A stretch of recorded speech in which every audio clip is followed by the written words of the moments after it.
Hey, sleepyheads. If you're settling in for the night and need something to drift off to, you've come to the right place. Tonight, we're diving into the wonderfully weird world of Family Guy with some absolutely wild facts that'll either put you to sleep or keep you up, wondering how the heck this show got away with some of this stuff. Trust me, by the end of this video, you'll have enough random Family Guy knowledge to impress literally no one at parties. But hey, that's what we're here for. Let's start with something that'll blow your mind. Did you know that Peter Griffin has technically been married to Lois longer in real time than some actual married couples have been together? The show premiered in 1999, which means Peter and Lois have been cartoon married for over 25 years now. That's longer than a lot of Hollywood marriages last, and considering all the ridiculous stuff Peter puts Lois through, it's honestly impressive she hasn't left him for someone with at least 2 functioning brain cells. Speaking of Peter's questionable decision-making skills, here's a fact that might make you question everything you thought you knew about the show. Peter Griffin has actually cheated on Lois multiple times throughout the series, but not always in the way you'd expect. There was that whole episode where Peter literally got injected with what the doctors called a gay gene during a medical experiment. Now, I know what you're thinking, and yes, this is as ridiculous as it sounds. Peter needed money for medical bills, saw an ad for volunteers for medical research, and being Peter, he didn't ask any questions before signing up. The doctors at this research facility were apparently working on some kind of gene therapy, and Peter ended up getting injected with this experimental serum that was supposed to make him gay. The kicker? He only did it because they offered him $125. That's right, Peter Griffin's sexuality was temporarily altered for the price of a decent vacuum cleaner. Only on Family Guy would someone's entire identity shift because of what amounts to pocket change. But here's where it gets really interesting. Once the serum kicked in, Peter didn't just become gay, he became like stereotypically gay. We're talking about a guy who suddenly knew all the best brunch spots in town and started making homemade muffins. Lois was initially upset about the whole situation until she tasted those muffins, and then she was suddenly okay with having a gay husband. It's like she discovered the secret to getting Peter to actually contribute to household duties was a medical experiment gone wrong. The really wild part is that Peter ended up getting a boyfriend named Scott, and he was completely ready to leave his entire family for this guy. Peter literally told Lois he was leaving her for his new soulmate, packed his bags, and started living his best gay life. They went to fancy restaurants, which is probably more romantic attention than Lois had gotten in years, and Peter was genuinely happy.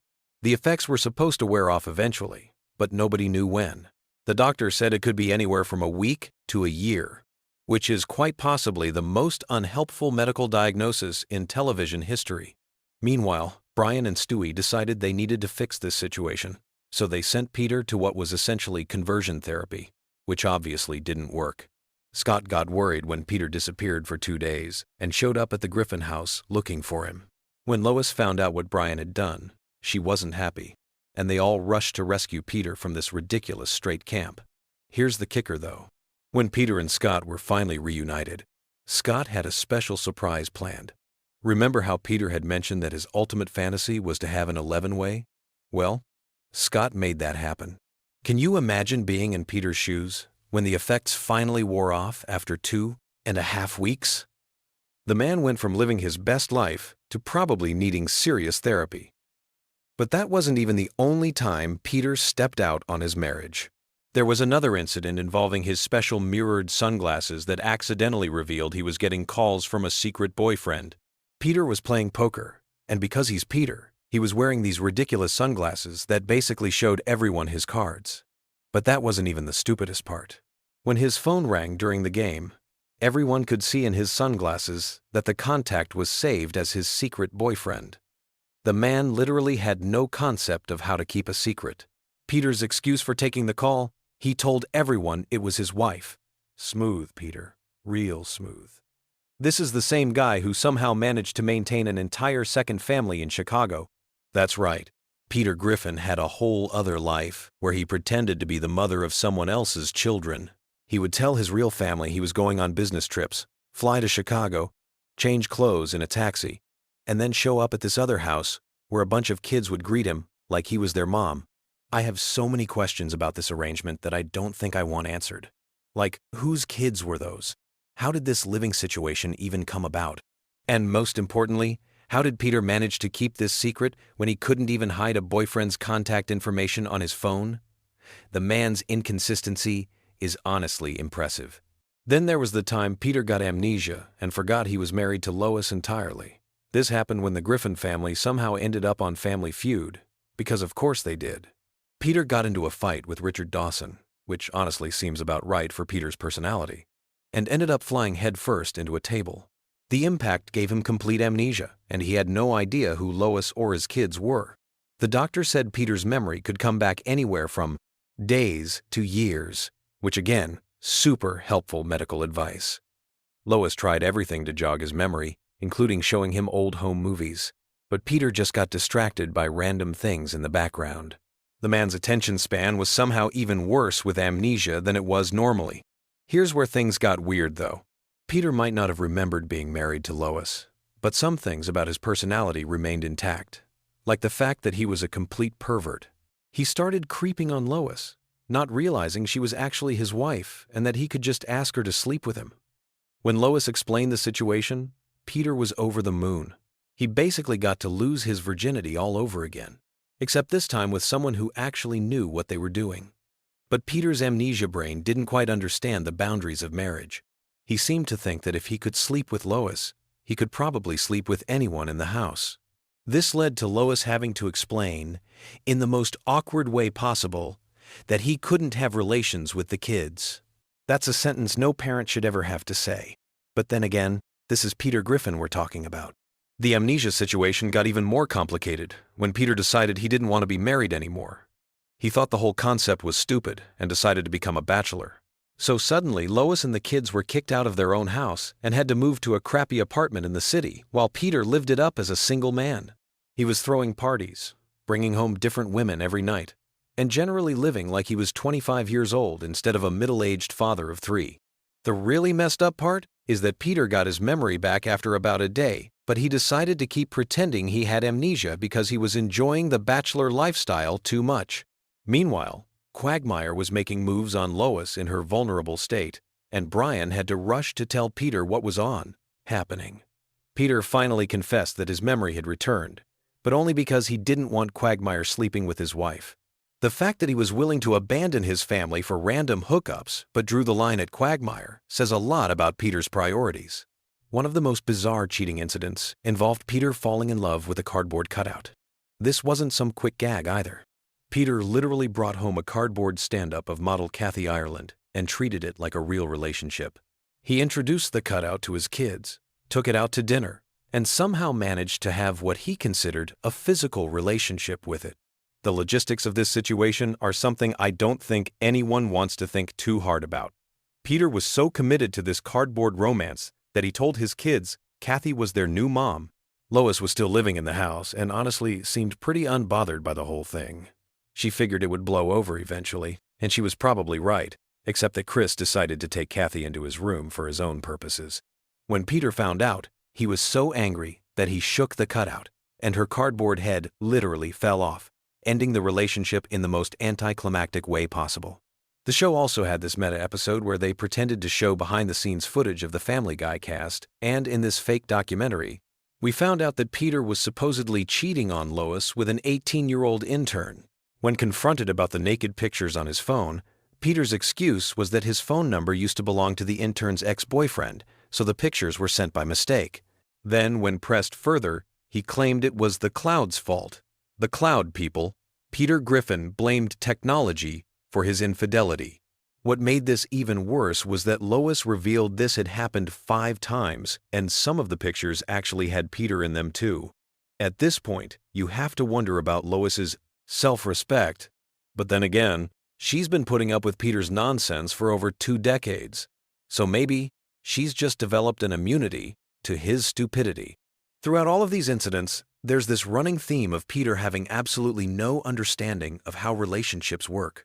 Whether he's temporarily gay, suffering from amnesia, or falling in love with cardboard, he consistently makes choices that any reasonable person would recognize as relationship ending. Yet somehow, Lois always takes him back, and they return to their dysfunctional but apparently unbreakable marriage.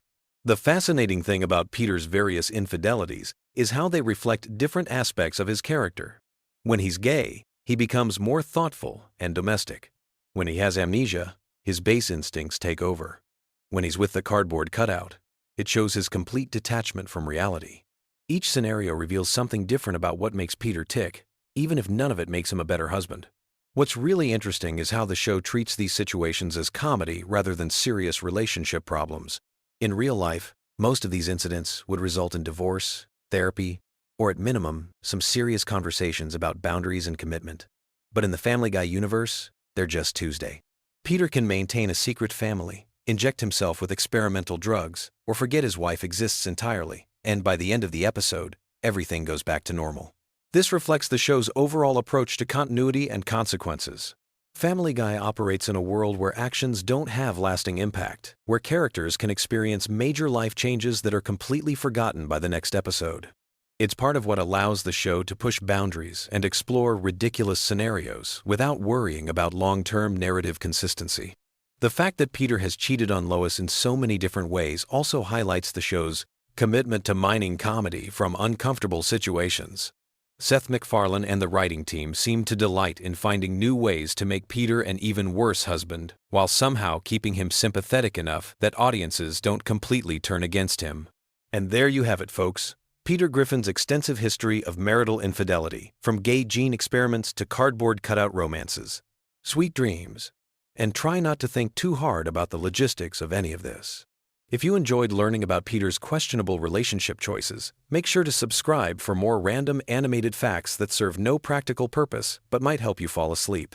Until next time, keep it weird, keep it random, and remember that somewhere out there, Peter Griffin is probably doing something that would end most marriages but will be completely forgotten by next episode.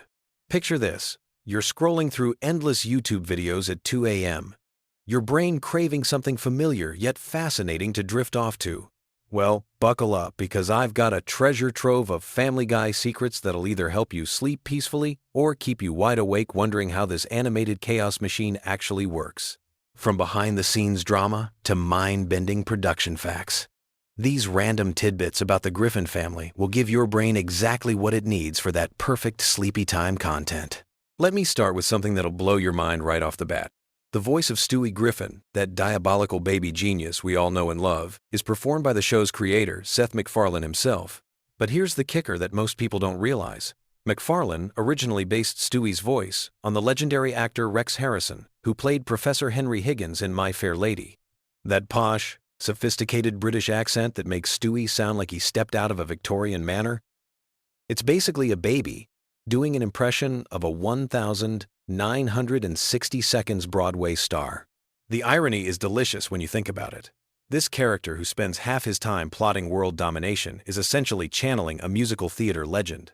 Now, if you think that's wild, wait until you hear about the show's near-death experience that almost prevented it from becoming the cultural phenomenon we know today.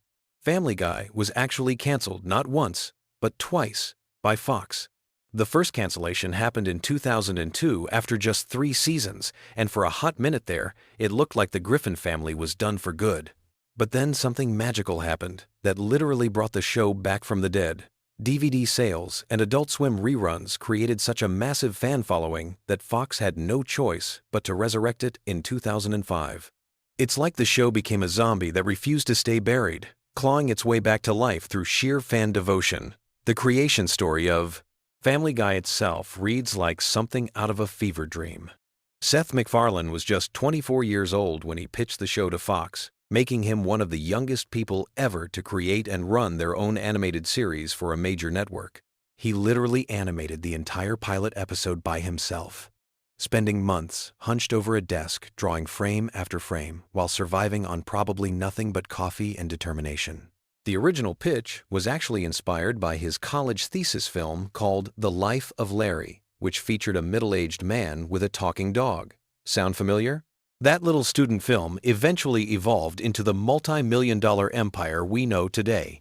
Speaking of that talking dog, Brian Griffin holds a special place in animation history for reasons you probably never considered.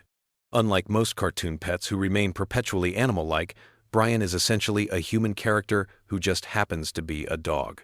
He drives cars, drinks martinis, writes novels, and engages in complex philosophical debates. MacFarlane has stated that Brian represents his own voice in the show more than any other character, which explains why the dog often serves as the moral compass of the family. It's basically MacFarlane having conversations with himself through a talking animal, which, when you think about it, is either brilliant or slightly concerning. The show's controversial humor didn't emerge by accident. It was a carefully calculated rebellion against traditional family sitcoms.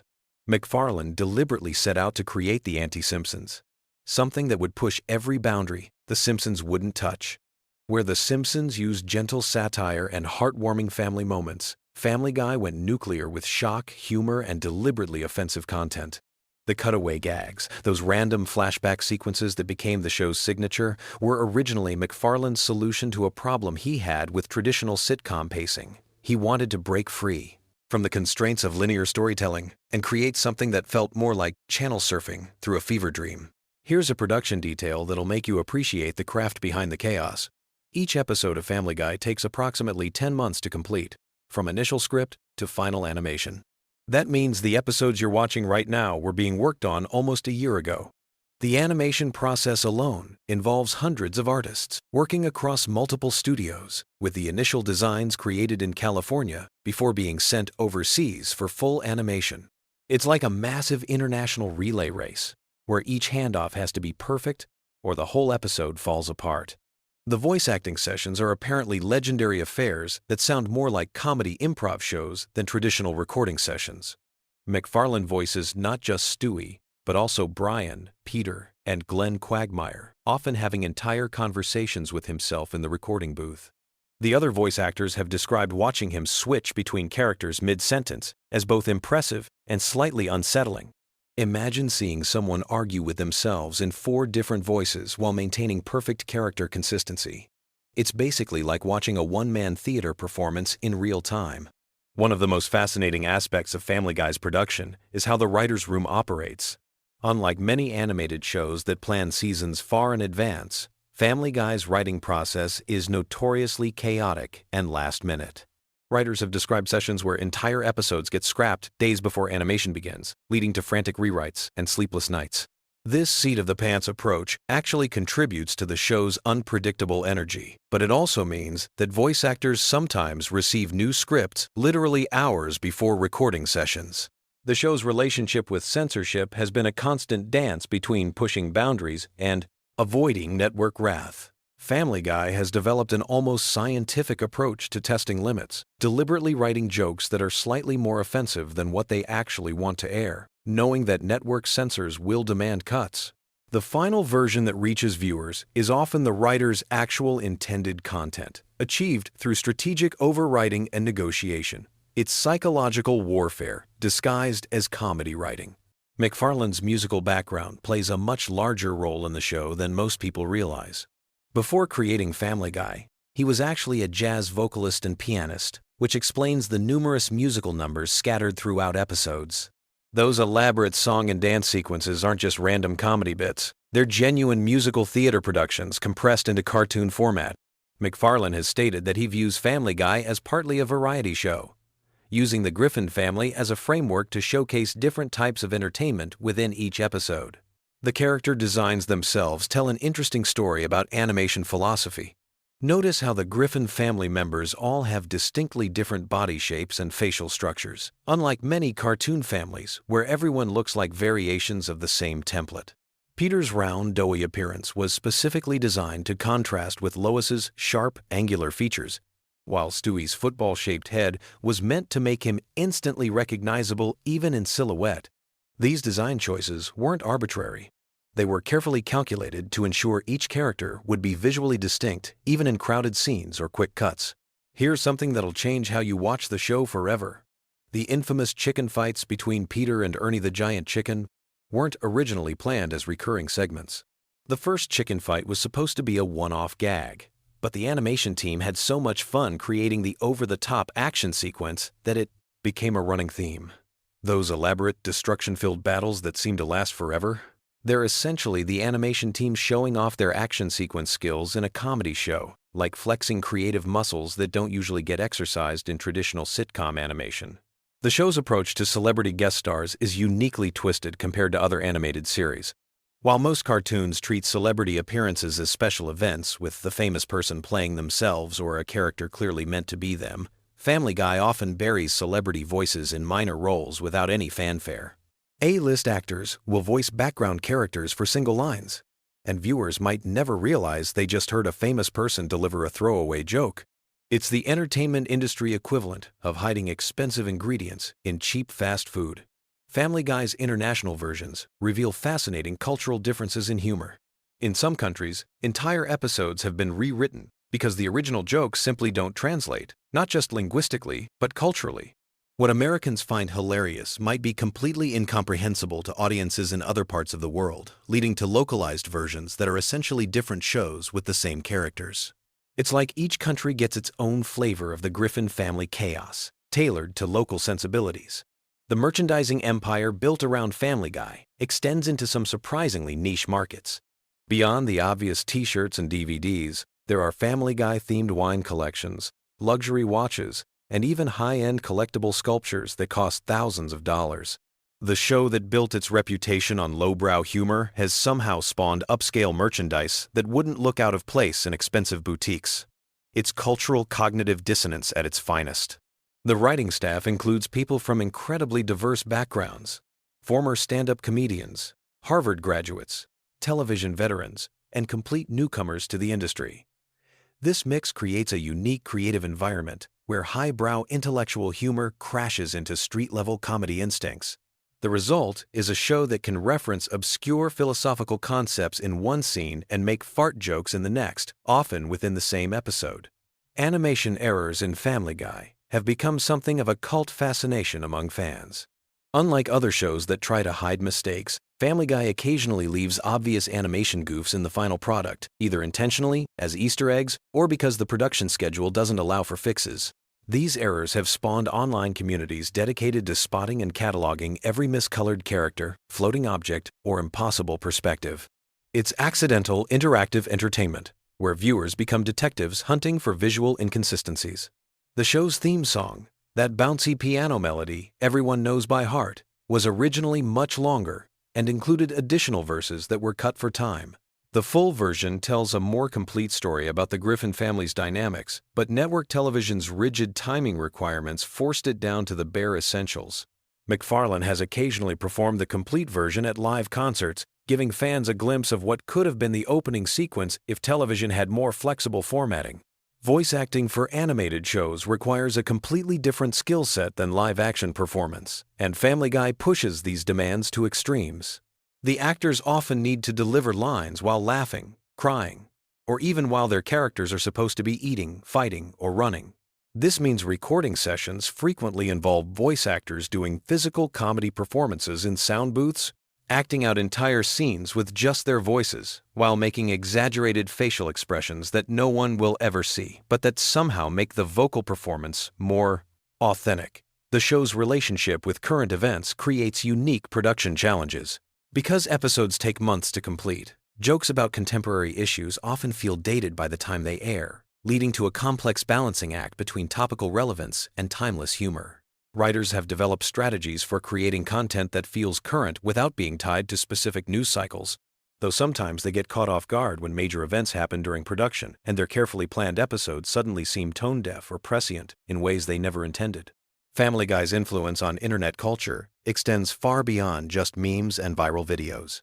The show's cutaway gag structure essentially predicted how people would consume media in the social media age. Short, disconnected bursts of content that don't require following a linear narrative.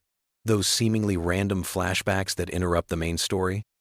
They're basically the television equivalent of scrolling through TikTok or Twitter, jumping from one unrelated thought to another without warning. The economics behind Family Guy reveal interesting insights into how modern television actually works.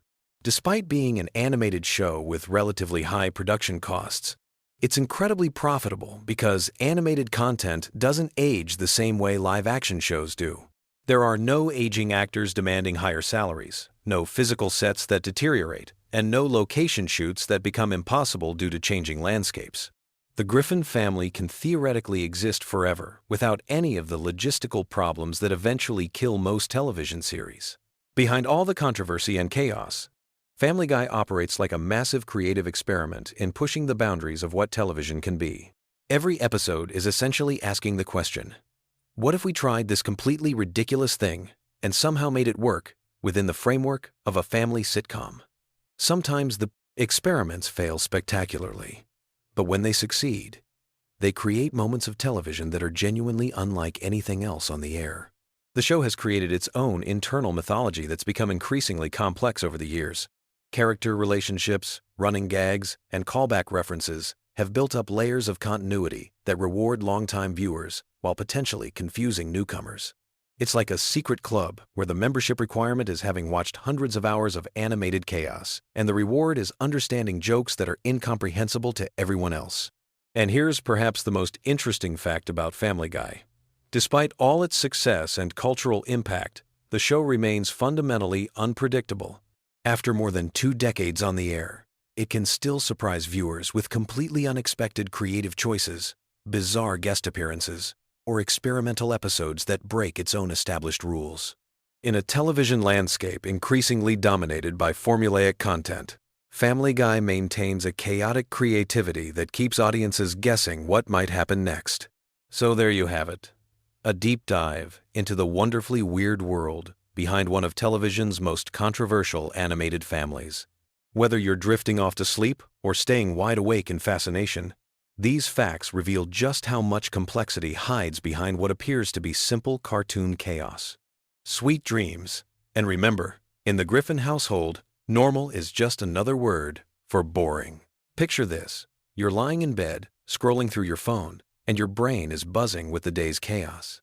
You need something familiar, something comforting, something that'll help you drift off into peaceful sleep. Well, tonight we're diving into the wonderfully weird world of Quahog with some random Family Guy facts that'll ease you into dreamland. So grab your favorite pillow, get cozy, and let me tell you some fascinating tidbits about America's most dysfunctional animated family that might just surprise you. Did you know that Family Guy was actually canceled not once, but twice? The show first got the axe in 2002 after just 3 seasons. Fox executives thought the ratings weren't strong enough to justify keeping it alive.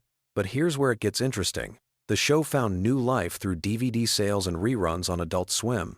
The DVD sales were so phenomenal that they broke records for animated series at the time. Fans were buying up seasons faster than Peter could down a beer at the Drunken Clam. This unprecedented demand from home video sales convinced Fox to bring the show back in 2005, making it one of the first series ever to be resurrected primarily due to DVD performance.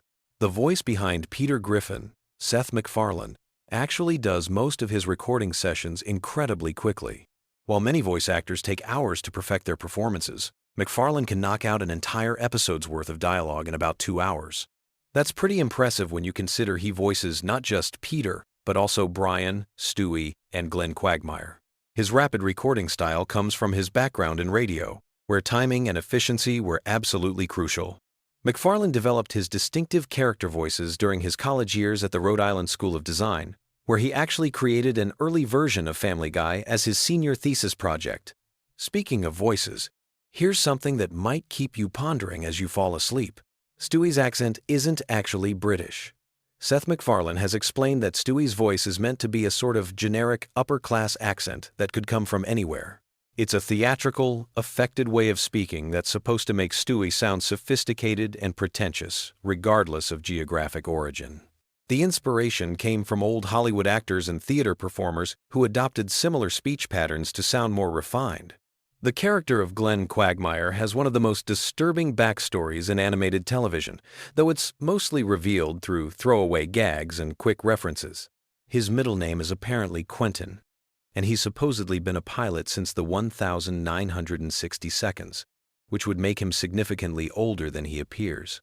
The show has hinted that he's been involved in various historical events, always in morally questionable ways. His famous catchphrase, "giggity," wasn't actually in the original character design. It evolved naturally during Seth MacFarlane's recording sessions and became so popular with the writers that they started incorporating it into more and more episodes. Here's a fact that might make you appreciate the show's attention to detail. The Griffin family's house layout is incredibly consistent throughout the series. The writers and animators keep detailed floor plans to ensure that rooms connect properly from episode to episode. This level of continuity is actually quite rare in animated sitcoms, where houses often seem to have magical expanding and contracting rooms depending on what the plot needs. The Griffin house is based on an actual home in Cranston, Rhode Island, though it's been modified significantly for animation purposes. Brian's character has evolved dramatically since the show's early days. Originally, he was written as more of a straight man to Peter's antics, serving as the voice of reason in the household. However, as the series progressed, the writers began exploring Brian's flaws more deeply. His pretentiousness, his drinking problem, his romantic failures, and his writing aspirations all became major character traits. This evolution reflects Seth MacFarlane's own growth as a writer and his willingness to make his characters more complex and sometimes less likable. The show's cultural impact extends far beyond television screens. Family Guy has influenced internet meme culture in ways that few other shows can claim. The Roadhouse cutaway gag became a popular meme format years before most people even knew what memes were. The "oh no" moments, the chicken fights, and countless other Family Guy references have become part of online vernacular. This digital footprint has helped keep the show relevant with younger audiences who might discover it through social media rather than traditional television viewing. One of the most interesting aspects of Family Guy's production is how cutaway gags are created. The writers have a separate room where they brainstorm completely random, unrelated jokes that can be inserted into episodes when needed. These gags are often written months before they're actually used, and they're stored in a database that writers can search through when they need to fill time or add comedy to a scene. This system allows for the show's signature non-sequitur humor, while maintaining a consistent production schedule. The character of Meg has been voiced by 2 different actors, though most viewers probably never noticed the change. Lacey Chabert voiced Meg during the first season, but Mila Kunis took over starting in season 2. The transition was so seamless that it barely registered with audiences. Mila Kunis has mentioned in interviews that she initially tried to match Lacey Chabert's interpretation of the character, but eventually developed her own approach. Interestingly, Kunis was also voicing Jackie Burkhardt on That 70 Seconds show at the same time, showcasing her range as a voice actor. Family Guy's relationship with censorship has been fascinating to observe over the years. The show has pushed boundaries consistently, sometimes getting away with content that surprises even longtime viewers. However, there are also episodes that have been banned or heavily edited for various reasons. The censorship battles have actually become part of the show's identity, with Seth MacFarlane and the writers often incorporating discussions about censorship directly into episodes. The show's approach to celebrity guest stars is uniquely irreverent. Unlike many animated series that treat celebrity appearances as special events, Family Guy often has famous people, voice characters, who are immediately killed off or humiliated in some way.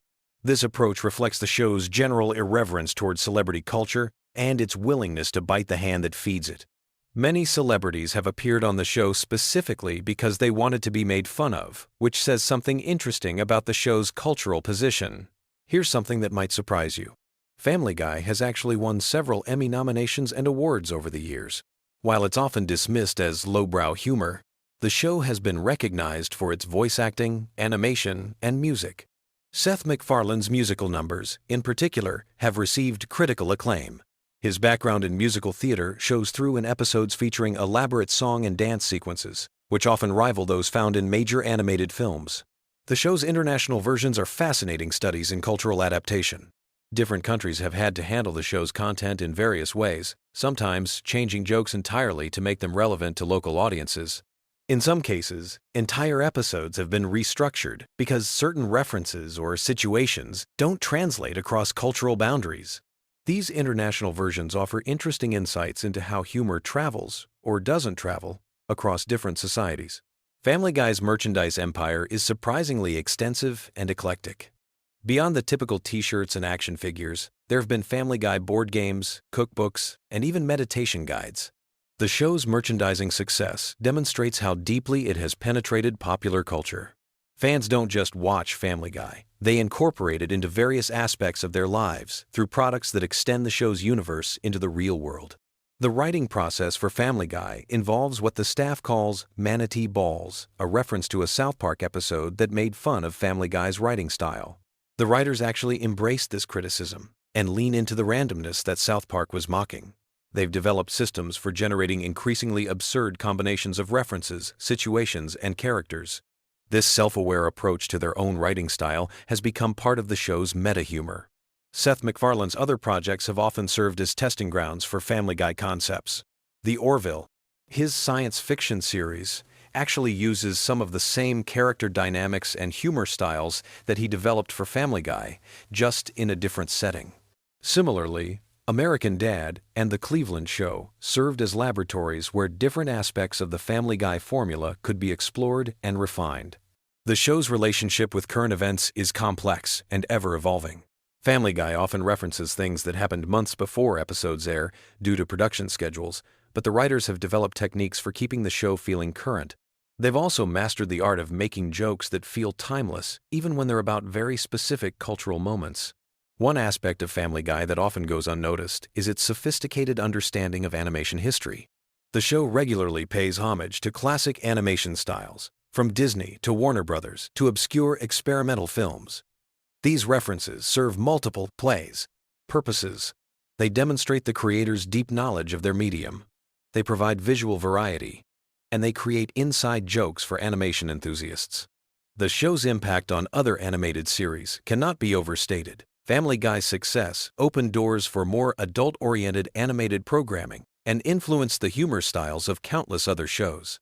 Its willingness to break the fourth wall, its pop culture reference density, and its approach to controversial topics have all been adopted and adapted by other animated series. As you drift off to sleep, consider this.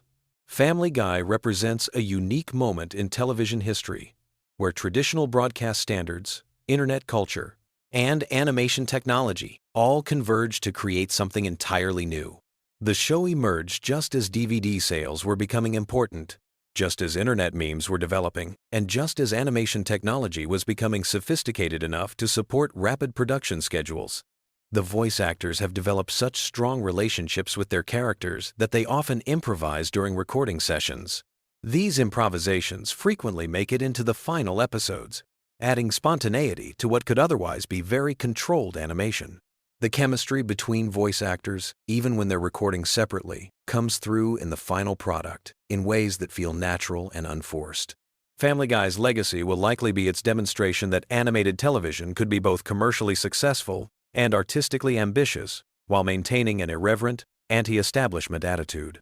It proved that audiences were hungry for content that didn't talk down to them, that referenced the full spectrum of popular culture, and that wasn't afraid to offend or surprise. So as you close your eyes tonight, remember that somewhere in the world, someone is discovering Family Guy for the first time. Someone else is rewatching their favorite episode, and the creators are probably working on new ways to surprise, shock, and entertain audiences. In the grand tradition of animated comedy, Family Guy continues to push boundaries, challenge expectations, and remind us that sometimes the most comforting thing about entertainment is its complete unpredictability. Sweet dreams, and remember, tomorrow is another day in Quahog, where anything can happen, and usually does. You know that feeling when you're lying in bed, scrolling through your phone at 2 in the morning, and you just need something to help your brain wind down? Well, tonight we're diving into the wonderfully weird world of Family Guy with some absolutely random facts that'll either put you to sleep or keep you up wondering how Seth MacFarlane's mind actually works. So grab your pillow, get comfortable, and let's explore the bizarre universe of Quahog together. Did you know that Family Guy was actually canceled not once, but twice? The show first got the axe in 2002 after just 3 seasons, but something incredible happened that brought it back from the dead. Adult Swim started airing reruns, and the show's popularity exploded like Peter Griffin trying to open a jar of pickles. The DVD sales went through the roof, and suddenly Fox realized they'd made a massive mistake. So in 2005, Family Guy came back from cancellation, making it one of the very few shows in television history to pull off this resurrection trick twice. Speaking of resurrections, here's something that might surprise you about Brian Griffin's voice. Seth MacFarlane, who voices the intellectual dog, actually based Brian's sophisticated accent and mannerisms on his own personality. MacFarlane has said in interviews that Brian is essentially his voice in the show, which explains why the dog often serves as the voice of reason, at least when he's not having his own ridiculous adventures. It's almost like MacFarlane created his own animated alter ego to comment on the chaos around him. Now here's a fact that'll make you appreciate the show's attention to detail, even in its most absurd moments. The Griffin family's address is 31 Spooner Street, and this isn't just a random number pulled out of thin air. The address is actually a reference to the street where one of the show's early writers lived. But what's even more interesting is that if you look carefully at episodes throughout the series, you'll notice that the layout of the Griffin house has changed multiple times. Sometimes there are different numbers of windows, the staircase moves around, and rooms appear and disappear like they're in some kind of cartoon physics experiment. Let's talk about Stewie Griffin for a moment, because this character has one of the most fascinating evolution arcs in animated television. In the early seasons, Stewie was genuinely diabolical, plotting to kill his mother Lois and take over the world with elaborate schemes that would make a Bond villain jealous. But as the series progressed, the writers gradually shifted his character from evil mastermind to sophisticated, cultured, and eventually openly exploring his sexuality. Seth MacFarlane has mentioned that this evolution happened naturally as they discovered what made the character funnier and more relatable.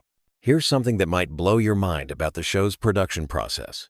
Each episode of Family Guy takes approximately 10 months to complete, from start to finish.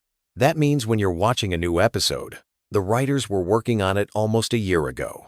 This lengthy production timeline is part of why the show sometimes feels like it's commenting on events that happened ages ago, but it also explains the incredible attention to detail in the animation and voice work. Did you know that the famous chicken fights between Peter and Ernie the Giant Chicken weren't originally planned to become a recurring gag? The first chicken fight appeared in a Season 1 episode as a quick throwaway joke, but it became so popular with fans that the writers kept bringing it back, each time making the fights longer and more elaborate.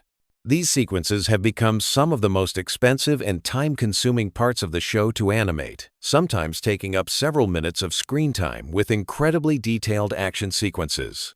Speaking of expensive sequences, the show's cutaway gags, those random flashbacks that interrupt the main story, were actually inspired by classic comedy shows like The Carol Burnett Show.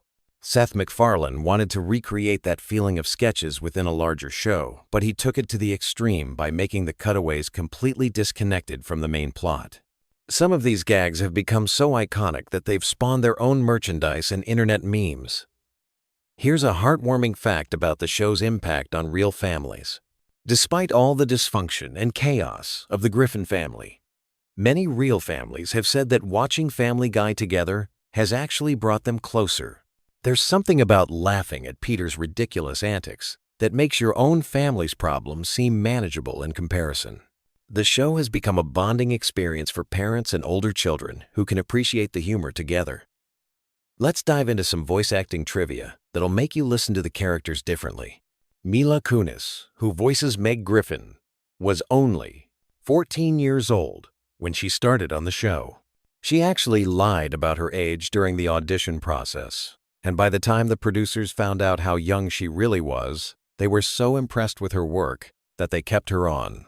She's been voicing Meg for over 20 years now, which means she's literally grown up with the character. Here's something interesting about the show's relationship with censorship. While Family Guy pushes boundaries constantly, there are actually several episodes that have never aired on television due to content issues. These episodes exist in various forms, sometimes appearing on DVD releases or streaming platforms with heavy warnings. The writers often create content knowing it might be too controversial for broadcast, almost as a creative challenge to see how far they can push the envelope. The character of Cleveland Brown was so popular that he got his own spin-off show, but here's something you might not know about that decision. The Cleveland show was partly created because Mike Henry, who voices Cleveland, wanted to explore what it would be like to have an animated show centered around an African-American family. While the spin-off only lasted 4 seasons, it allowed the writers to tackle different types of stories and social issues than they could in Family Guy. Did you know that several major celebrities have turned down guest appearances on Family Guy because they felt the show was too controversial? But for every celebrity who said no, there were dozens who said yes, often because they were fans of the show themselves. Some of the most surprising guest stars have been people you'd never expect to appear on an adult animated comedy, including several politicians and news anchors who were willing to make fun of themselves. Here's a production fact that shows how much work goes into creating the show's signature style. The animators use a specific color palette that's deliberately muted compared to other animated shows. This choice was made to give Family Guy a slightly more realistic feel, even though the content is completely absurd. The character designs are also intentionally simple, which allows the animators to focus on facial expressions and body language that enhance the comedy. Let's talk about the show's impact on internet culture. Family Guy was one of the first television shows to really embrace social media and online fan communities. The writers regularly read fan feedback and sometimes incorporate popular fan theories or suggestions into actual episodes. This interaction between creators and fans was revolutionary for television at the time and has influenced how many other shows approach their online presence. Here's something that might surprise you about the show's educational value. Despite its reputation for crude humor, Family Guy has actually introduced many viewers to classical music, literature, and historical references they might never have encountered otherwise. The show's cutaway gags often reference everything from Shakespeare to classical composers, and many fans have said they discovered new interests because of jokes they didn't initially understand. The relationship between Family Guy and The Simpsons has always been interesting, especially since both shows air on the same network. There have been several crossover episodes and references between the shows, but there's also been some friendly rivalry.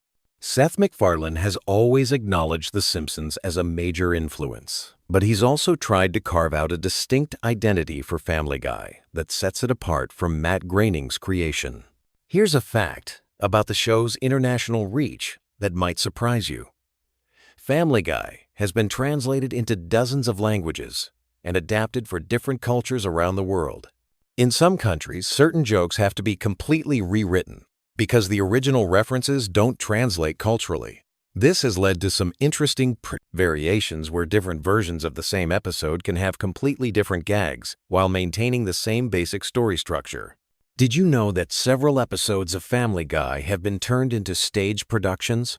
There have been live performances of selected episodes at various comedy festivals, with voice actors performing their roles on stage while animation plays in the background.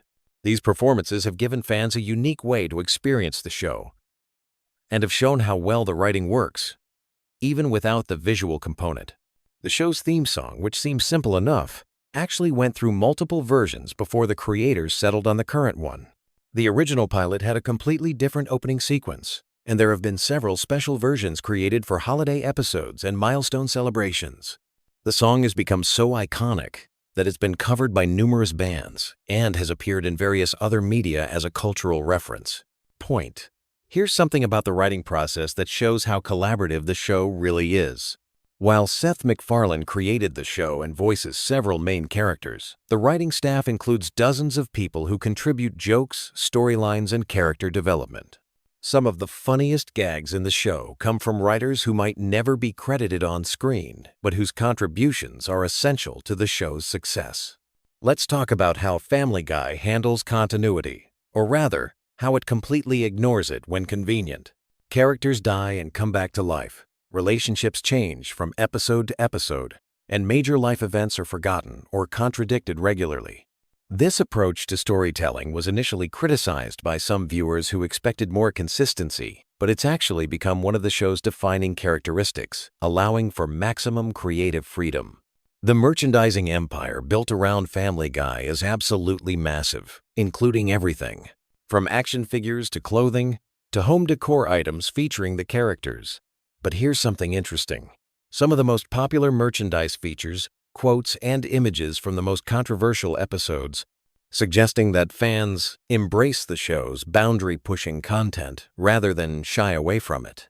Finally, here's a fact that brings us full circle to why Family Guy works so well as late-night viewing. The show's creators have always understood that comedy is often about timing and rhythm, and they've structured episodes to have natural peaks and valleys of energy. This makes it perfect for falling asleep to. because your brain can follow the familiar patterns even as you drift off, and the comfort of recognizing character voices and running gags creates a soothing background that helps many people relax. As you settle in for sleep tonight, remember that somewhere in the world, there are animators working on new Family Guy episodes that won't air for almost a year, writers brainstorming increasingly ridiculous scenarios for Peter to stumble into, and voice actors bringing these beloved characters to life. The world of Quahog continues to evolve and surprise us, proving that even after more than 20 years, there are still new stories to tell and new ways to make us laugh at the beautiful absurdity of it all. Sweet dreams. And may your subconscious be filled with talking dogs, evil babies, and the gentle chaos of the Griffin family household. Hey there, night owls and Family Guy fanatics. Before you drift off to dreamland, let me take you on a journey through the twisted world of Quahog and its unforgettable residents. Tonight we're diving deep into the most beloved and despised characters from Seth MacFarlane's animated masterpiece.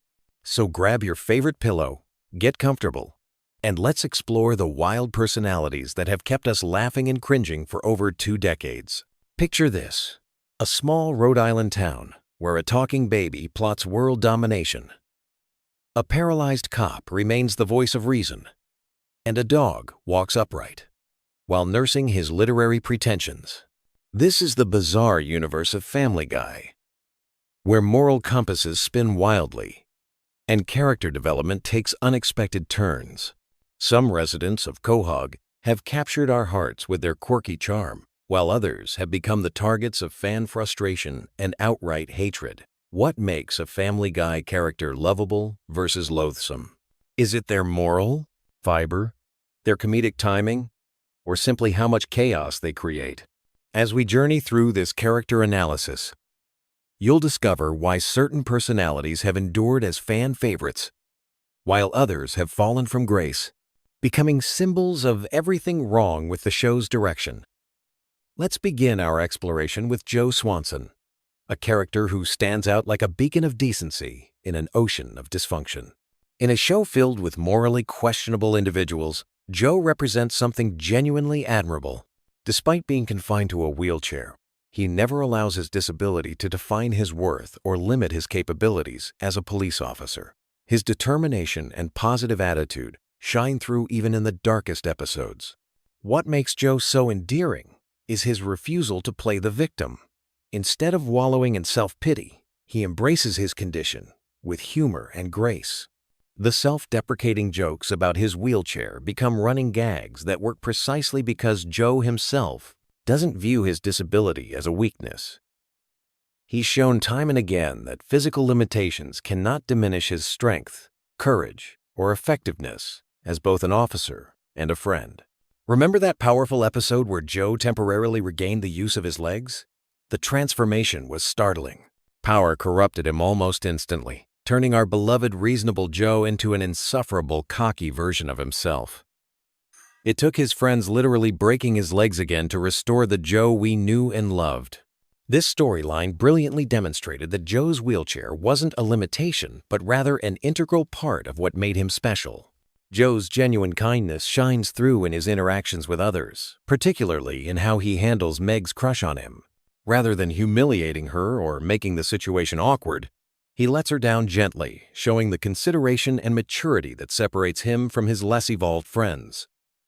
His relationship with Bonnie may have its challenges, but Joe consistently approaches their problems with patience and understanding. The contrast becomes stark when we examine Chris Griffin, who represents the opposite end of the likability spectrum. Chris has undergone one of the most disappointing character transformations in the series. What began as an awkward but relatably sweet teenager has devolved into something far more disturbing. His evolution from lovable oddball to creepy, perverted dunce has left many fans wondering what happened to the Chris they once enjoyed. Early Chris possessed an innocent goofiness that made his mistakes forgivable. He was weird, sure, but in an endearing way that reminded viewers of their own awkward teenage years. However, as seasons progressed, the writers seemed to drain all charm from his character, replacing it with increasingly disturbing behavior patterns that mirror his father's worst traits without any of the redeeming humor. The breaking point for many fans came during this episode where Chris's response to bullying involved kidnapping Stewie and locking him in a backpack. This wasn't just stupid or misguided. It revealed a genuinely sociopathic streak that made him irredeemably unlikable. His willingness to exploit and harm others for personal gain became a recurring theme that alienated viewers who had once rooted for him. Chris's artistic talents offered glimpses of potential depth, but the writers consistently chose to ignore these opportunities in favor of cheap, gross-out humor. Instead of developing his creative side, they reduced him to a walking masturbation joke, with no growth, no development, and no apparent purpose beyond making audiences uncomfortable. On the complete opposite end of the spectrum, we find Adam West, the delightfully unhinged mayor of Quahog. West represents everything wonderful about Family Guy's absurdist humor.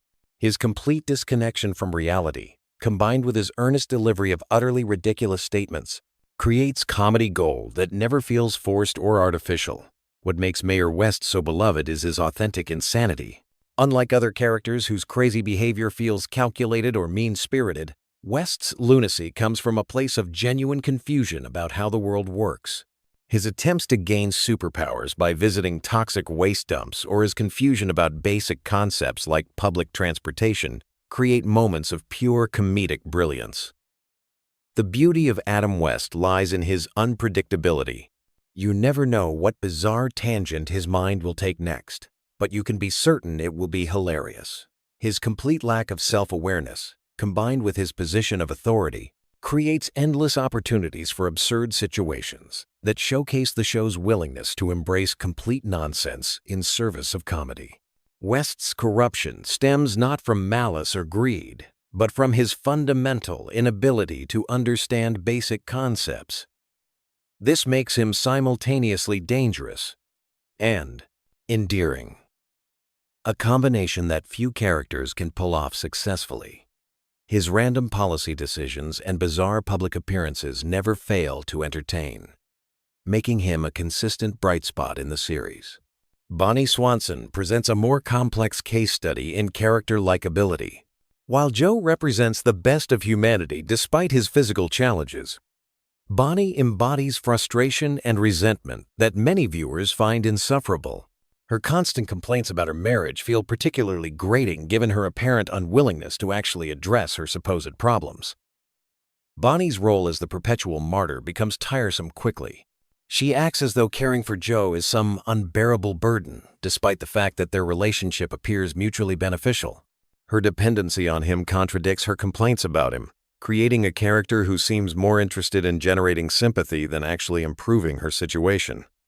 Her parenting, or lack thereof, presents another source of frustration. Bonnie shows minimal interest in her children, appearing detached and disengaged from their lives. This emotional distance, combined with her holier-than-thou attitude, creates a character who feels hypocritical and unlikable. Her affair with Brian further emphasizes her lack of respect for Joe, despite his obvious devotion to their family.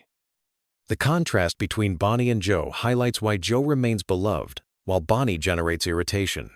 Joe faces genuine challenges with grace and humor, while Bonnie creates drama from relatively minor inconveniences.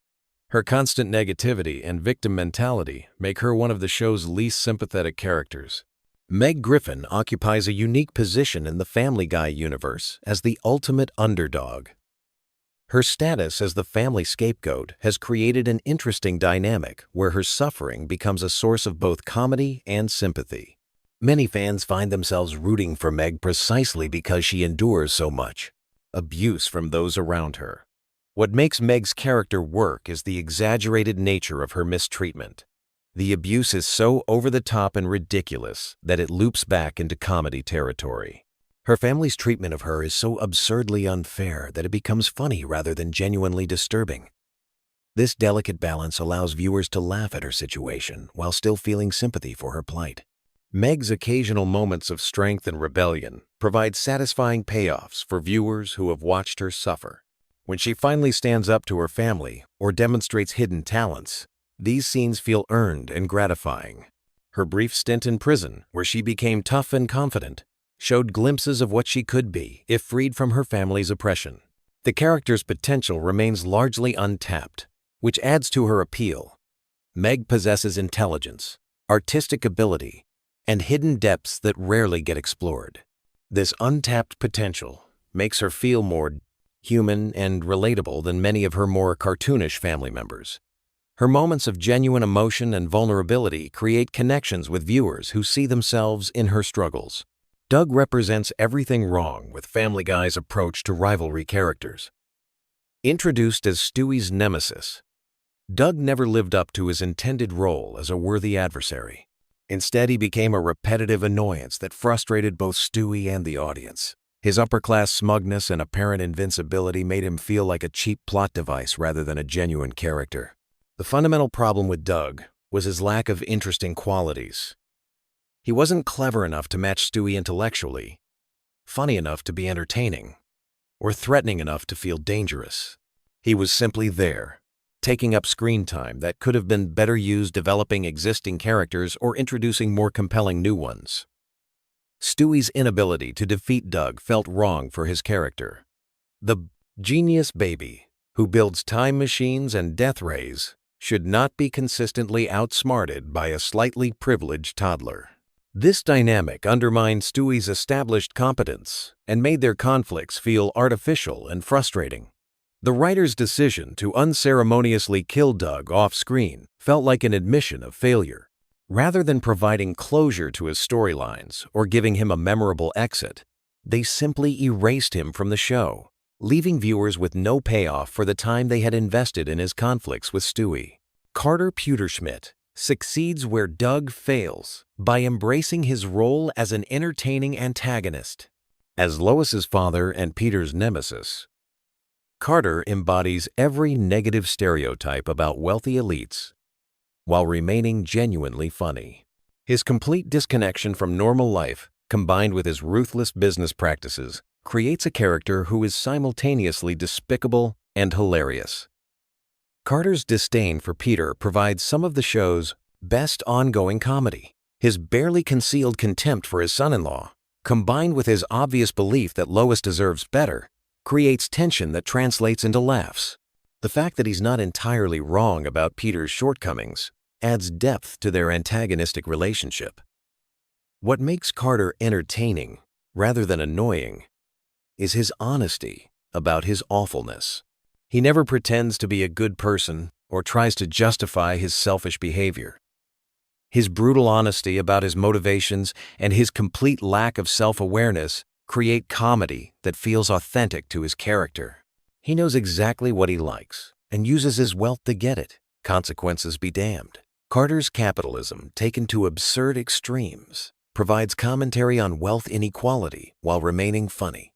His casual dismissal of poor people's problems and his genuine confusion about how normal people live create moments that are both satirical and comedic. He represents everything wrong with the ultra-wealthy, while being entertaining enough that viewers enjoy watching him. Herbert the Pervert represents one of Family Guy's most controversial characters. While some viewers find his antics mildly amusing, many fans consider him genuinely disturbing rather than funny. His entire character revolves around inappropriate behavior toward children, which crosses lines that many viewers find uncomfortable. The problem with Herbert lies in his one-note nature. Unlike other problematic characters who possess redeeming qualities or interesting depths, Herbert exists solely to make inappropriate jokes about children. This limited scope makes him feel more like a running gag that has overstayed its welcome rather than a fully developed character. Herbert's voice and mannerisms, while distinctive, quickly become grating rather than endearing. His appearances often feel forced, as though the writers are including him simply because he exists rather than because he serves any narrative purpose. This makes his scenes feel like interruptions rather than integral parts of episodes. The character's uncomfortable implications make many viewers question whether his inclusion is worth the potential laughs. While Family Guy has always pushed boundaries, Herbert's particular brand of humor feels more creepy than clever, leading many fans to wish he would simply disappear from the show entirely. Quagmire presents one of the most complex cases in Family Guy character analysis. His status as a perverted neighbor should make him completely unlikable. Yet he maintains a dedicated fan base who appreciate his role in the show's dynamic. His relationships with women are deeply problematic, but his character possesses enough depth and humor to keep many viewers entertained. What saves Quagmire from complete condemnation is his occasional display of genuine care and loyalty. His protection of his sister Brenda and his willingness to stand up to her abusive boyfriend showed a side of him that transcended his usual selfish behavior. These moments of heroism provide glimpses of decency beneath his problematic exterior. Quagmire's rivalry with Brian offers some of the series' most memorable confrontations. His brutal takedown of Brian's hypocrisy during their dinner argument became an instant classic moment that many fans still quote. His ability to see through Brian's pretentious facade and call him out directly resonated with viewers who had grown tired of Brian's self-righteousness. The character's backstory adds layers that make him more than just a one-dimensional pervert. His complicated relationship with his father Ida and his genuine care for his cats reveal aspects of his personality that contradict his surface-level characterization. These contradictions make him feel more human and complex than many other characters. Brian Griffin represents perhaps the most dramatic fall from grace in Family Guy history. Once beloved as the voice of reason and moral center of the Griffin family, Brian has transformed into one of the show's most insufferable characters. His evolution from lovable family pet to pretentious hypocrite has alienated many longtime fans. Early Brian possessed integrity and intelligence that made him a compelling character. His refusal to cheat on exams and his genuine concern for his family's well-being established him as someone worth rooting for. However, as seasons progressed, his worst traits became more pronounced, while his positive qualities faded into memory. Brian's literary pretensions have become a source of endless frustration for viewers. His constant references to his unfinished novel and his pseudo-intellectual posturing feel tired and repetitive. His tendency to break up with women for being smarter than him reveals the shallow nature of his supposed intellectualism. The character's selfishness has reached levels that make him genuinely unlikable. His refusal to wear a flea collar despite infesting his entire family, his exploitation of Stewie's kindness, and his terrible treatment of his son Dylan paint a picture of someone who cares only about himself. His death and subsequent resurrection felt like missed opportunities to either give him meaningful character growth or replace him permanently. Brian's romantic relationships showcase his hypocrisy most clearly. He complains about only dating unintelligent women while actively seeking out such relationships. His inability to maintain connections with educated, accomplished women reveals his own insecurities and shallow nature. His treatment of women ranges from dismissive to actively harmful. Stewie Griffin stands as Family Guy's greatest character success story. His evolution from one-dimensional evil baby to complex, witty, and emotionally engaging character represents the best of what the show can achieve when it focuses on character development. His journey from would-be world conqueror to beloved family member has been genuinely compelling to watch. What makes Stewie so endearing is his combination of childish wonder and adult sophistication. His advanced vocabulary and complex schemes contrast beautifully with his genuine need for love and acceptance. This duality creates comedy that feels both intelligent and heartfelt, a rare combination in the Family Guy universe. Stewie's relationship with Brian, despite Brian's recent character deterioration, has provided some of the series' most memorable and touching moments. Their adventures together showcase both characters at their best, with Stewie's loyalty and Brian's companionship creating genuine emotional connections.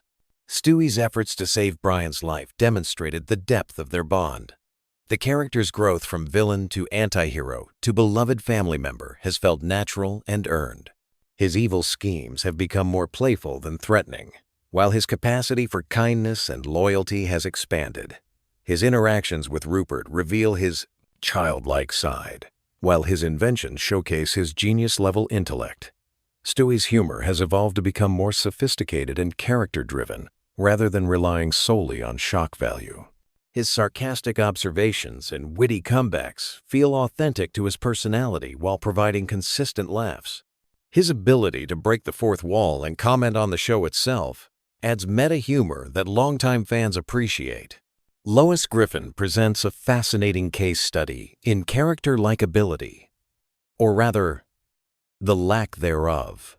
While she appears to be the moral center of the Griffin family, closer examination reveals her to be just as flawed and problematic as the relatives she criticizes. Her hypocrisy and manipulative behavior have made her increasingly unpopular with fans over time. Lois's biggest problem is her tendency to present herself as morally superior while engaging in behavior that contradicts her stated values. She criticizes others for infidelity while having multiple affairs. Herself, she plays the concerned mother while neglecting her children's actual needs. This disconnect between her self-image and her actions creates a character who feels dishonest and frustrating. Her treatment of Meg represents some of her worst behavior. While Peter's abuse of Meg is overt and cartoonish, Lois's neglect and emotional manipulation feel more realistic and therefore more disturbing. Her tendency to gaslight Meg and play the victim when confronted about her parenting failures reveals a calculating side to her personality. Lois's violent tendencies, particularly after learning martial arts, showcase her capacity for genuine cruelty. Her attacks on innocent people and her aggressive behavior toward service workers reveal someone with serious anger management issues. The fact that she blames Peter for her violent outbursts demonstrates her unwillingness to take responsibility for her own actions. Her relationship with Peter, while central to the show, often feels more like mutual exploitation than genuine love. Both characters use each other for their own purposes, with Lois frequently manipulating Peter's stupidity to get her way. This dynamic makes their marriage feel hollow and transactional, rather than romantic or meaningful. Dr. Hartman provides comic relief through his spectacular medical incompetence. His complete cluelessness about basic medical procedures creates absurd situations that highlight the show's willingness to embrace complete nonsense for comedic effect. His survival in his profession defies all logic, which makes him perfect for Family Guy's reality. What makes Dr. Hartman endearing despite his obvious malpractice is his earnest delivery of completely wrong information. He never seems aware of his incompetence, approaching each medical crisis with unwarranted confidence. This combination of ignorance and enthusiasm creates comedy that feels lighthearted rather than mean-spirited. His interactions with patients and their families provide opportunities for misunderstandings that showcase the show's love of absurdist humor. His tendency to deliver completely irrelevant information with the same seriousness as actual medical advice creates confusion that translates into laughs. Dr. Hartman's continued employment at Quahog Hospital raises questions about the town's medical oversight, but viewers have learned to embrace such logical inconsistencies as part of Family Guy's charm. His presence provides reliable comedy without requiring complex character development or emotional investment. Peter Griffin occupies the uncomfortable position of being both the show's protagonist and arguably its most hateable character. His journey from lovable oaf to genuinely problematic individual has paralleled many fans' growing frustration with the series' direction. His behavior has become increasingly cruel and selfish, making him difficult to root for or even tolerate. Peter's treatment of his family represents his worst qualities. His abuse of Meg goes far beyond typical sibling rivalry or parental discipline, crossing into territory that feels genuinely disturbing. His physical violence toward his children and wife, while played for laughs, creates uncomfortable viewing for many fans. His friendship with Joe, Cleveland, and Quagmire often brings out his most selfish instincts. His encouragement of Joe's infidelity and his general disregard for his friend's well-being shows someone who views relationships as sources of entertainment rather than genuine connections. His inability to support others during difficult times reveals his fundamental self-centeredness. Peter's lack of growth or learning represents one of the show's biggest weaknesses. Despite facing consequences for his actions, he never develops genuine understanding or changes his behavior patterns. This static character development makes him feel less like a person and more like a collection of negative traits, designed to drive plot points. His role as father figure is particularly problematic, as his children are forced to navigate their development despite, rather than because, of his influence. His failure to provide guidance, support, or even basic safety for his family makes him one of television's worst fictional parents. The evolution of these characters reflects Family Guy's own journey as a series. Early seasons balanced outrageous humor with genuine character moments that made viewers care about these flawed individuals. As time progressed, the show's emphasis shifted toward shock value and repetitive gags at the expense of character development. Some characters, like Stewie and Joe, have maintained their appeal through consistent characterization and occasional growth. Others, like Brian and Chris, have suffered from writers who seemed more interested in exploiting their worst traits than exploring their potential for development. Still, others, like Peter and Lois, have become Annie-Edie, increasingly unlikable as their negative qualities have been amplified without corresponding positive growth. The most beloved Family Guy characters tend to possess self-awareness about their flaws or demonstrate genuine care for others despite their problems. Joe's kindness, Stewie's loyalty, and even Carter's honesty about his selfishness make them more palatable than characters who lack these redeeming qualities. Conversely, the most hated characters often combine terrible behavior with hypocrisy or complete lack of self-reflection. Brian's pretentiousness, Lois's manipulation, and Peter's cruelty become harder to tolerate when the characters themselves seem unaware of or indifferent to their impact on others. The show's treatment of these characters also influences fan perception. Characters who face consequences for their actions or show occasional vulnerability tend to maintain viewer sympathy longer than those who seem invulnerable to the effects of their behavior. The Parenter. Writers' willingness to explore character depths versus relying on surface-level gags often determines whether characters remain fresh or become stale. Family Guy's character dynamics work best when they balance outrageous behavior with moments of genuine humanity. The show's finest episodes often feature characters stepping outside their established roles to reveal hidden depths or unexpected kindness. These moments remind viewers why they became invested in these characters originally. As you settle into sleep tonight, consider how these complex personalities have evolved over more than 20 years of television. Some have grown into beloved icons of animated comedy, while others have become cautionary tales about the importance of character development and consistency. The residents of Quahog continue to entertain, frustrate, and surprise audiences with their unpredictable antics. Whether you love them or hate them, these characters have become integral parts of popular culture, inspiring countless discussions, debates, and analyses like this one.